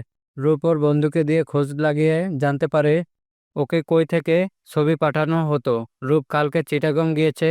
সিয়াম অবশ্যই এখন মনে হয় ওদের কাছে আছে। মানুষ কতটা খারাপ হতে পারে আপনাদের না দেখলে কখনো জানতেই পারতাম না। নিজের স্বার্থের জন্য কখনো কখনো খারাপ হওয়া লাগে। অনেক কথা হয়েছে। 8 ঘন্টা পর কাজী আসবে। আজকে তোমার আর রিয়াজের বিয়ে হবে এখানে। দুজন মেয়ে এখন তোমার রুমে আসবে তোমাকে সাজাতে। কোনো রকম ঝামেলা করার চেষ্টা করো না, এতে কিন্তু তোমারই ক্ষতি হবে। বলে প্রমি আর রিয়াজ রুমে থেকে চলে গেল। অন্যদিকে রূপ আর আদ্র মাত্র ঢাকা এসে পৌঁছালো। রূপ সোজা নিজের বাসায় গেল আদ্রকে নিয়ে। আরও সে দরজা খুলে রূপকে দেখতে পায়। রূপকে উদ্দেশ্য করে বলে ওঠে, ভাইয়া, তুমি এখানে? তাহলে কথা কই? মানে কথা তো বাসায় থাকার কথা, আমি তো মাত্র চিটাগাং থেকে আসলাম, আমি কিভাবে জানবো কথা কই? ও তো তোমার সাথে দেখা করতে গেছে। মানে? আরশি রূপকে সব ঘটনা বলল। আরশির কথা শুনে রূপ বলে উঠল, ও শিট, অনেক বড় ভুল করে ফেললাম আমি। ও শিট, অনেক বড় ভুল করে ফেললাম আমি। পেয়েও কি আবার হারিয়ে ফেললাম আমি আমার কথাকে? দেখ রূপ, এখন ভেঙে পড়ার সময় না, আমাদের জলদি কথাকে খোঁজা লাগবে। কারণ আমি প্রমি আর রিয়াজকে কোনো সময় কথার যে কোনো ক্ষতি করে ফেলতে পারে। কথার জীবনটা এখন ঝুঁকির মধ্যে রয়েছে। আরশি আদ্রকে প্রথমে লক্ষ্য করেনি, কিন্তু পরিচিত কণ্ঠ শুনে সামনে তাকাতেই আরশি চমকে ওঠে। এই মানুষ এখানে কেন? আরশি রূপকে বলে, ভাইয়া, উনি এখানে কেন এসেছেন? দেখো অরু, এসব কথা পরেও বলা যাবে, কিন্তু এখন সবচেয়ে গুরুত্বপূর্ণ কাজ হচ্ছে কথাকে খুঁজে বের করা। হুম, আচ্ছা অরু, তুই কি জানিস কথা কোথায় গিয়েছে? মানে ওরা ওকে কোন জায়গার অ্যাড্রেস দিয়েছিল? না, এটা তো আমাকে বলেনি। মেসেজ পাওয়া মাত্রই তাড়াহুড়ো করতে করতে ও বের হয়ে যায়। রূপ, রিয়াজ আর প্রমির ফোন নাম্বার দে আমাকে। ওদের ফোন নাম্বার দিয়ে কি হবে? কথাকে যে ওরা কিডন্যাপ করেছে এতে কোনো সন্দেহ নেই। দেখি ওদের লোকেশন হ্যাক করা যায় কিনা। তারপর রূপ আদ্রকে রিয়াজ আর প্রমির নম্বর দিল। কিছুক্ষণের মধ্যেই আদ্র খবর পেল রিয়াজের লোকেশন পাওয়া গেছে। ওরা এখন মিরপুর আছে। আদ্র রূপকে গিয়ে বলল, রূপ, আমাদের তাড়াতাড়ি বের হতে হবে, ওদের অ্যাড্রেস পাওয়া গেছে। আমি এখনকার স্থানীয় পুলিশ অফিসারদের সাথে কথা বলে নিয়েছি, তারাও বের হয়ে পড়েছে হয়তো অলরেডি। আমাদেরও যাওয়া দরকার দ্রুত। আচ্ছা চল। আমিও যাব তোমাদের সাথে। আচ্ছা জলদি আসো। ওরা সবাই মিলে বের হয়ে গেল পাওয়া ঠিকানার উদ্দেশ্যে। অন্যদিকে মেয়ে দুইটা আমার রুমে আসার পর আমাকে কান্না করতে দেখে ওরা জিজ্ঞেস করছে কান্নার কারণ। ওদের সবকিছু খুলে বলতেই ওরা রাজি হয়ে যায় আমাকে হেল্প করতে। ওদের মধ্যে একজন বোরকা হিজাব এবং তার সাথে মুখে মাস্ক পরা ছিল। উনি আমাকে বলে আমি যেন ওনার ড্রেসগুলো পরে ফেলি জলদি, আর উনি আপাতত বসে যে এখানেই কথা হয়ে থাকবেন। আমি যেন জলদি অন্য মেয়েটির সাথেই চলে যাই। ওই আপু ড্রেস পরার পর অন্য আপু আমাকে নিয়ে রুমের বাইরে আসেন। তারপর রিয়াজকে বলে আমার শরীর খারাপ, উনি আমাকে এগিয়ে দিয়ে এসে কথাকে সাজিয়ে দিবেন। রিয়াজ বলে আচ্ছা যাও। আসলে রিয়াজ সে ব্যাপারে খুব একটা পাত্তা দেয়নি। ওই আপুটি আমাকে ওই বাসা থেকে একটু দূরে নিয়ে এসে একটা রিক্সা ঠিক করে দেয় এবং আমার হাতে কিছু টাকা দিয়ে বলে আমি যেন জলদি আমার বাসায় ফিরে যাই। এই বলে উনি আবার রিয়াজদের বাসায় চলে যায়।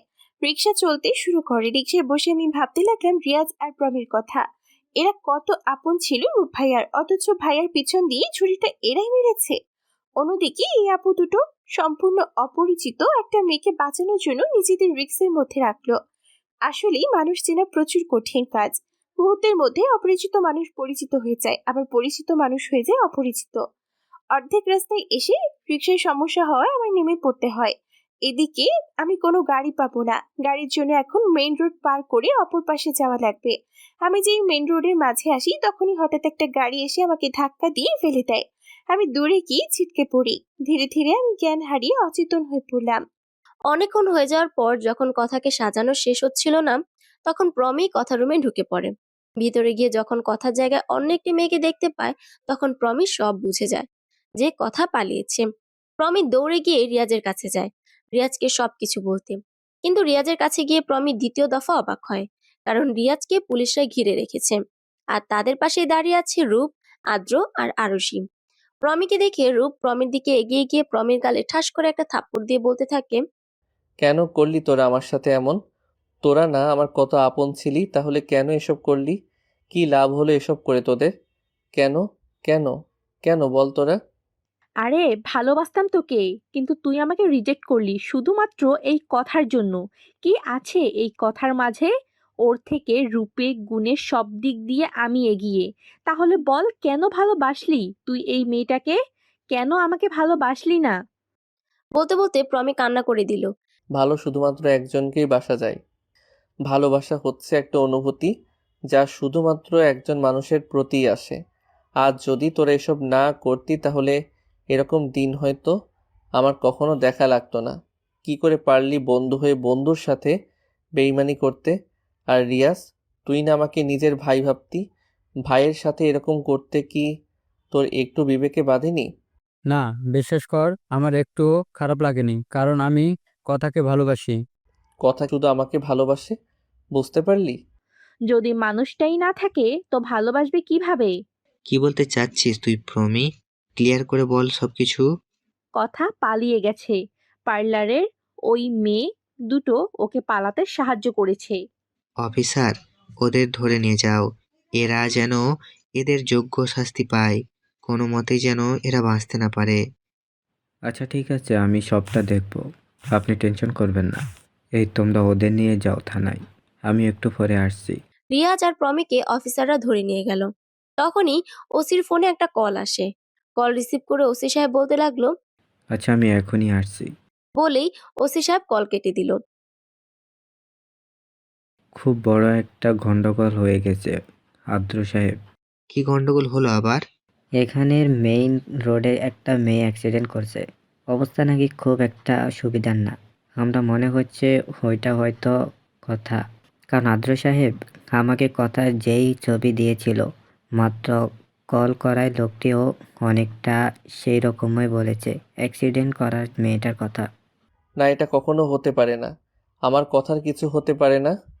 ওসি সাহেব তাড়াতাড়ি চলেন, অ্যাক্সিডেন্ট করা জায়গায় যাব আমরা। অ্যাক্সিডেন্ট স্পটে পৌঁছাতেই ওসি এক লোককে জিজ্ঞেস করে অ্যাক্সিডেন্ট করা মেয়েকে দেখেছে কিনা। লোকটা হ্যাঁ বলতেই ওসি সাহেব কথার ছবি ওনাকে দেখান। ছবি দেখে লোকটি বলে, হ্যাঁ, এই মেয়েটারই অ্যাক্সিডেন্ট হয়েছিল।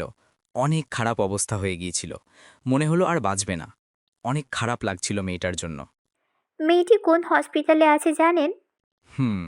একজন লোক মেয়েদিকে এই হসপিটালে নিয়ে গেছে। এর থেকে বেশি আমি আর কিছু জানি না। আদ্র, আমি আমার কথার কাছে যাব। আমি আমার কথার কাছে নিয়ে চল। পরে ওসি সাহেব রূপ, আদ্র আর আরুষি মিলে হসপিটালে যায়। হসপিটালে গিয়ে তারা আরো একটি খবর জানতে পারে, যা শুনে রূপ পুরোপুরিভাবে ভেঙে পড়ে। হসপিটালে এসে ওসি সাহেব অ্যাক্সিডেন্টের ব্যাপারে খোঁজ করতে জানতে পারে মেয়েটিকে এই হসপিটালে নিয়ে এসেছিল একটি লোক। কিন্তু হসপিটালের লোক মেয়েটিকে ভর্তি নেয় না, কারণ প্রথমত এটা ছিল অ্যাক্সিডেন্ট কেস, আর দ্বিতীয়ত মেয়েটির অবস্থা প্রচুর খারাপ ছিল। মুখের অনেক অংশ কেটে গিয়েছিল, শরীরে তো আরো অনেক ক্ষত ছিল। মেয়েটিকে ভর্তি করলেও মেয়েটির বাঁচার কোনো সম্ভাবনাই ছিল না, তাই তারা মেয়েটিকে ভর্তি নেয় না। তারা না করার পর মেয়েটিকে যে ভদ্রলোক নিয়ে এসেছিল সে নিজের গাড়িতে করে আবার কোথায় জানি নিয়ে চলে যায় হসপিটাল থেকে। সবাই এইটুকুই জানতে পারে। এসব শুনে রূপ আরো ভেঙে পড়ে। হঠাৎই রূপ জ্ঞান হারিয়ে পড়ে যেতে নেয়। আদ্র কোনো রকমে রূপকে ধরে ফেলে। আরশিও কান্না করতে করতে চোখ মুখ লাল করে ফেলেছে। আরশির কাছে গিয়ে বলল, অরু, আমি বুঝতে পারছি তোমার অনেক খারাপ লাগছে, অনেক কষ্ট হচ্ছে তোমার। কিন্তু এখন আমাদের রূপকে সামলাতে হবে, তাই না? আমি রূপকে হাসপাতালে ভর্তি করে দিয়েছি। ডাক্তার বলেছে অতিরিক্ত টেনশনে এমন হয়েছে। আপাতত ওকে একটা ঘুমের ইঞ্জেকশন দেওয়া হয়েছে। ওর জ্ঞান মোটামুটি আরো 10 ঘন্টা পর ফিরবে। বাসার সবার সাথেও আমি কথা বলে নিয়েছি। তুমি প্লিজ এখন রূপের খেয়াল রেখো। আমি ওসি সাহেবের সাথে যাচ্ছি কথার খোঁজে। আচ্ছা ঠিক আছে। সময় নাকি বাতাসের থেকে তীব্র বেগে ছুটে। কথাটা হয়তো সত্যি। কথার অ্যাক্সিডেন্টে 2 সপ্তাহ পার হয়ে গেছে, এখনো কথার কোনো খোঁজ পাওয়া যায়নি। আদ্র আর ওসি সাহেব অনেক খুঁজেছে কথাকে, কিন্তু কোথাও কথার কোনো খবর পাওয়া যায়নি। সবাই ধরে নিয়েছে কথা মারা গেছে, কারণ বেঁচে থাকলে কোনো না কোনো খবর তো কথার পাওয়া যেত। চৌধুরী পরিবারে শোকের ছায়া নেমে এসেছে। পরিবারের সবাই জানে কেমন নীরব হয়ে গিয়েছে। যে চৌধুরী বাড়ির সবসময় হাসি আনন্দে মেতে থাকতো, আজকে সেই চৌধুরী বাড়ির একটি সদস্যের মুখেও হাসির রেশ নেই। ওই দিন রূপের জ্ঞান ফেরার পর অনেক পাগলামি করেছে কথার কাছে যাওয়ার জন্য। সবাই অনেক কষ্টে তাকে সামলিয়েছে। তারপর থেকে রূপ আরো বেশি গম্ভীর হয়ে গিয়েছে। কারোর সাথে কোনো কথা বলে না, সারাক্ষণ চুপচাপ নিজের ঘরে থাকে, খাবারও খায় না ঠিক মতো। হঠাৎই কথা বলে জোরে চিল্লিয়ে ওঠে। দেখতে দেখতে 1টা বছর পার হয়ে গেল। এই সময়ের মধ্যে অনেক কিছু বদলে গিয়েছে। চৌধুরী পরিবারের সবাইও নিজেদের সামলে নিয়েছে। আর রূপ এখন অনেকটাই বদলে গিয়েছে। আগের মতো আর কথার জন্য পাগলামি করে না। কেমন জানি অনুভূতি শূন্য মানুষ হয়ে গিয়েছে। রোজ সকালে অফিসে যায়, তারপর রাত 1টা 2টার সময় বাসায় ফেরে। কখনো কখনো আবার অফিসেই থেকে যায়। আগের মতো কথাও বলে না কারোর সাথে। রূপের জীবন সীমাবদ্ধ হয়ে গেছে অফিস টু বাসার মাঝে। যে ছেলেটা সবসময় হাসি খুশি থাকতো, সে ছেলেটা এখন হাসতে ভুলে গিয়েছে। পরিস্থিতি মানুষকে পরিবর্তন করে দেয়। বাস্তবতা মানুষকে সবকিছু মেনে চলা শিখিয়ে দেয়। রূপের জীবনও এখন তেমনই হয়ে গিয়েছে। যে ছেলে সবসময় গোছালো পরিপূর্ণ থাকতো, সে ছেলে সম্পূর্ণ অগোছালো হয়ে গিয়েছে। কেমনই জানি এলোমেলো হয়ে গিয়েছে তার জীবন। অফিসে নিজের কেবিনের ব্যালকনিতে দাঁড়িয়ে রূপ অতীতের কথাগুলো ভাবছিল। ভাবতে ভাবতে সে আপন মনেই বলে ওঠে, যেদিন যায় ভালোই যায়, চাইলেও আর সেদিন ফিরে পাওয়া যায় না। সত্যি তো চাইলেও হয়তো আর কখনো আমি আমার কথা রানীকে ফেরত পাবো না, আর কখনো তার ভালোবাসা ফিরে পাবো না। আচ্ছা কথা রানী, কেন তুমি আমাদের রূপকথার গল্প অসম্পূর্ণ রেখে চলে গেলে? কেন চলে গেলে তোমার রূপকে ফেলে? জানো আমি না ভালো নেই তোমাকে ছাড়া, আমি একটু ভালো নেই কথা। তোমার রূপ কখনো ভালো থাকতে পারে না তোমাকে ছাড়া। ফিরে এসো প্লিজ, আর কখনো কষ্ট পেতে দিব না কথা। রূপের কথার মাঝে কে যেন কেবিনের দরজায় নক করে। রূপ বলে ওঠে, কে? স্যার, আমি রাহুল। রূপের অ্যাসিস্ট্যান্ট রাহুল বলে, ভিতরে এসো। জি স্যার। আসলে স্যার, খান কোম্পানি যে আমাদের সাথে একটা ডিল করতে চাচ্ছে, যেটার কথা আপনাকে আমি কিছুদিন আগে বলেছিলাম। তো কি হয়েছে? স্যার, তাদের মেইন বিজনেস হচ্ছে আমেরিকায়। তারা চাচ্ছেন আমরা যেন ওখানে তাদের অফিসে গিয়ে সব দেখে শুনে তাদের সাথে ডিলটা ফাইনাল করি। আমি যেতে পারবো না, তুমি চলে যাও। গিয়ে সবকিছু দেখে ঠিক মনে হলে ডিল ফাইনাল করে আসো। না স্যার, এটা তো মেইন প্রজেক্ট, তো মিটিংয়ে আপনার তো উপস্থিত থাকা লাগবে। আমি যেতে পারবো না রাহুল, তুমি তাহলে তাদের না বলে দাও। স্যার, এই প্রজেক্টে কাজ করলে আমাদের কোম্পানির 60% লাভ আছে।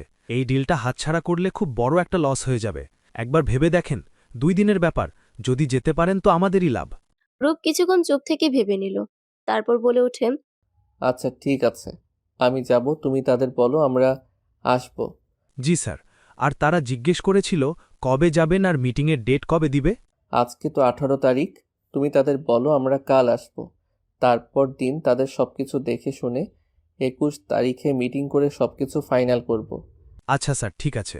আর রাহুল, তুমি কালকে 2টো টিকিট কেটে ফেলো, পরে এসে আমাকে টাইম বলে দিও। Okay sir. বলে রাহুল চলে গেল। অন্যদিকে রূপ অফিস থেকে বেরিয়ে গাড়িতে গিয়ে বসলো বাসায় আসার জন্য। কালকে যেহেতু যাবে, তো আজকে বাসায় গিয়ে সবকিছু গুছিয়ে নিতে হবে। কিছু মাস আগে আমান চৌধুরী আর আরাফ চৌধুরী অফিসের সব দায়িত্ব রূপকে বুঝিয়ে দিয়েছে। তারা এখন বাসায় থাকে। পুরো অফিসের দায়িত্ব এখন রূপের ওপর। এটা অবশ্য তারা এই জন্যই করেছিল যাতে রূপ অন্তত কাজে ব্যস্ত থাকে আর সবকিছু থেকে একটু দূরে থাকে। কারণ বাসার সব মানুষ জানে রূপ কথাকে কত ভালোবাসে, সেই ছোটবেলা থেকেই। বাসা আসার পর ড্রাইভার গাড়ি থামাতেই রূপ গাড়ি এসে থেকে নেমে বাসার ভিতরে চলে আসলো। রূপকে এ সময় বাসায় দেখে নীলা চৌধুরী বলল, বাবা তুই ঠিক আছিস? জি ছোট আম্মু। হঠাৎ এ সময় বাসায় তুই কি মনে করে? বাবা অফিসে সব ঠিক আছে তো? হুম, সব কিছু ঠিক আছে। আসলে বাবা, কালকে আমাকে আর রাহুল 2-3 দিনের জন্য আমেরিকা যেতে হবে। কেন? ওখানে কি কোনো নতুন ডিল করতে হবে নাকি? হুম, খান গ্রুপের সাথে ডিল আছে, এই জন্যই আসছি বাসায়। আচ্ছা ঠিক আছে। পরদিন সকাল 11টায় রূপ আর রাহুল বাসা থেকে রওনা দেয় এয়ারপোর্টের উদ্দেশ্যে। 12টায় তাদের প্ল্যান। এয়ারপোর্টে এসে সব ফর্মালিটি শেষ করে তারা প্লেনে গিয়ে বসে। প্লেনও উঠতে শুরু করে নিজ গন্তব্যে। আমেরিকায় প্লেন ল্যান্ড করতেই সবাই ধীরে ধীরে প্লেন থেকে নেমে আসে। এয়ারপোর্ট থেকে বের হয়ে রূপ আর রাহুল রওনা দেয় হোটেলের উদ্দেশ্যে। রাহুল আগে থেকে তাদের থাকার জন্য এখানে সেরা একটা হোটেলে 2টি রুম বুক করে রেখেছে। হোটেলে এসে ফ্রেশ হয়ে রাহুল আর রূপ শুয়ে পড়ে। পরদিন সকালে ব্রেকফাস্ট শেষে দুজন বের হয় খান কোম্পানিতে আসার উদ্দেশ্যে। রূপ আর রাহুল পৌঁছাতেই তাদের সাদরে গ্রহণ করে এই গ্রুপের মালিকের ছেলে জায়ান খান। তারপর তারা পুরো অফিস ঘুরে দেখে আর ডিলের ব্যাপারে ও নিজেদের মধ্যে কথা বলে নেয়। সবকিছু দেখে রূপ রাজি হয়ে যায় ডিল করতে। সবাই ডিল ফাইনাল করতে মিটিং রুমে আসে। তখনই মিটিং রুমের দরজা খুলে ভেতরে প্রবেশ করে একজন বলতে লাগে, ও সরি সরি, আমার জন্য আপনাদের ওয়েট করা লাগছে। এখন আমি এসে পড়েছি, তো মিটিং শুরু করা যাক। ভেতরে প্রবেশ করা মেয়েটি বলে ওঠে। হঠাৎই মিটিং রুমে পরিচিত কণ্ঠস্বর শুনে চমকে ওঠে রূপ।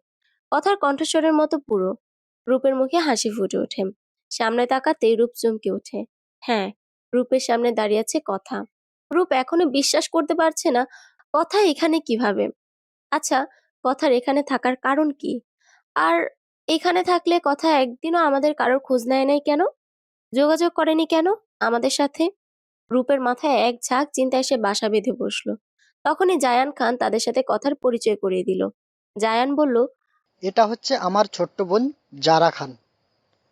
ও এখন পড়াশোনার পাশাপাশি আমাদের বিজনেস জয়েন করেছে। সত্যি বলতে এখন বেশিরভাগই মিটিং আর প্রজেক্ট কন্ট্যাক্ট সবই যারাই সামলায়। রূপ বুঝলো এখানে এসব ব্যাপারে কথা বললে শুধু শুধু সিক্রেট আর একটা ভুল বুঝাবুঝি হয়ে যাবে। যা করা লাগবে সবকিছু ধীরে ধীরে ভেবে চিন্তে করতে হবে। একটা ভুল পদক্ষেপ নিলেই হয়তো সবকিছু শেষ হয়ে যাবে। তাই রূপ আপাতত কিছু করবে না। তো এখন আমরা মিটিংটা শুরু করি। হ্যাঁ অবশ্যই।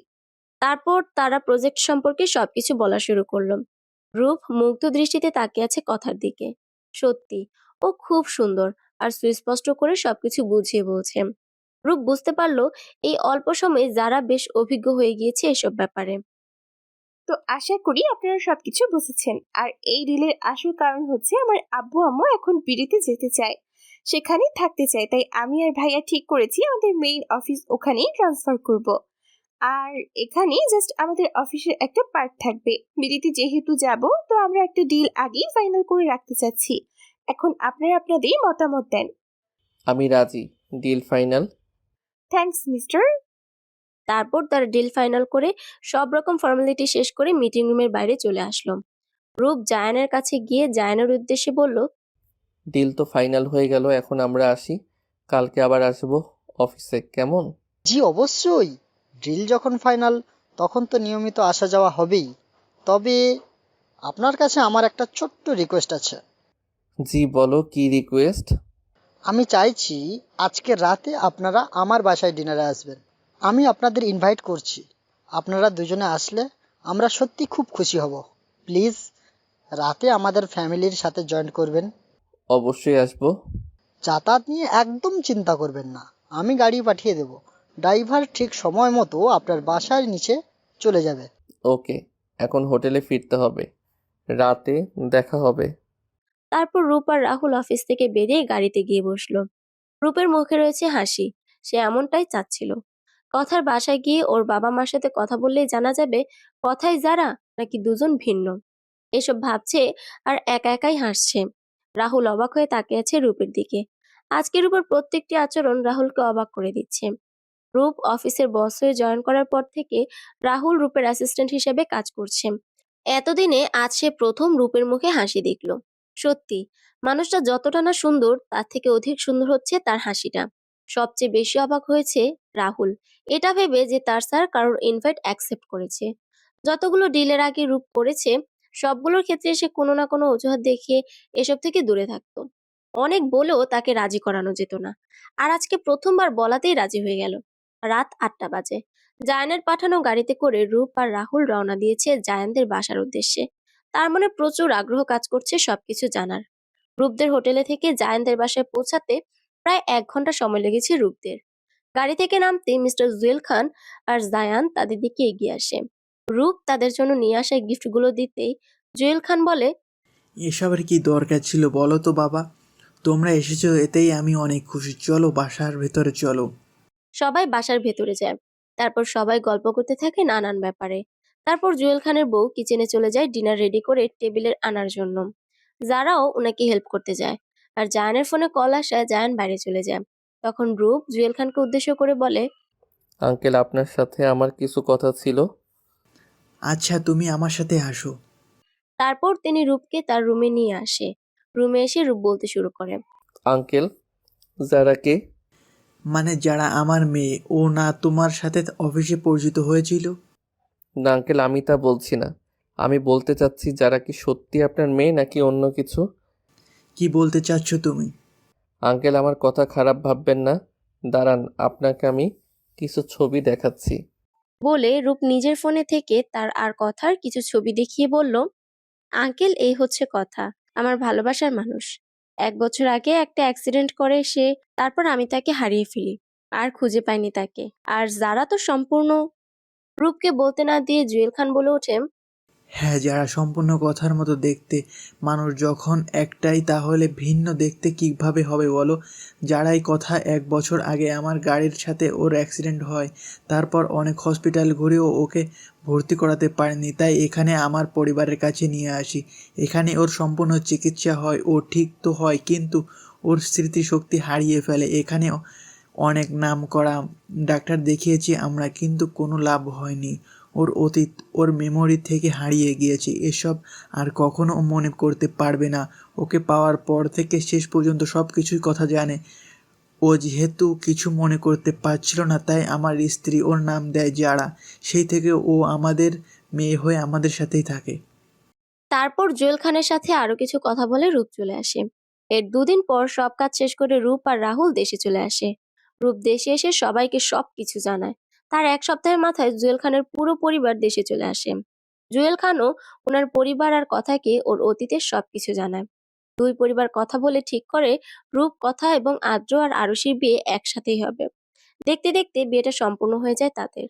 বাসর ঘরে প্রবেশ করে রূপ দেখে কথা ব্যালকনিতে দাঁড়িয়ে আছে। রূপ তার কাছে এগিয়ে গিয়ে তার পাশে দাঁড়ায়। কথা তাকে দেখে বলে ওঠে, অতীত আমি জেনেছি, কিন্তু তা আমি কখনো মনে করতে পারবো না, এটা আপনি জানেন। কিন্তু আমি চাই বাকিটা জীবন আপনার সাথে রূপের কথা হয়ে কাটিয়ে দিতে। রূপ কথাকে জড়িয়ে ধরে বলে ওঠে, আজ অবশেষে এত কিছুর পর রূপকথার কাহিনী পূর্ণতা পেল। কথা দিলাম সব সময় পাশে থাকবো। সমাপ্ত।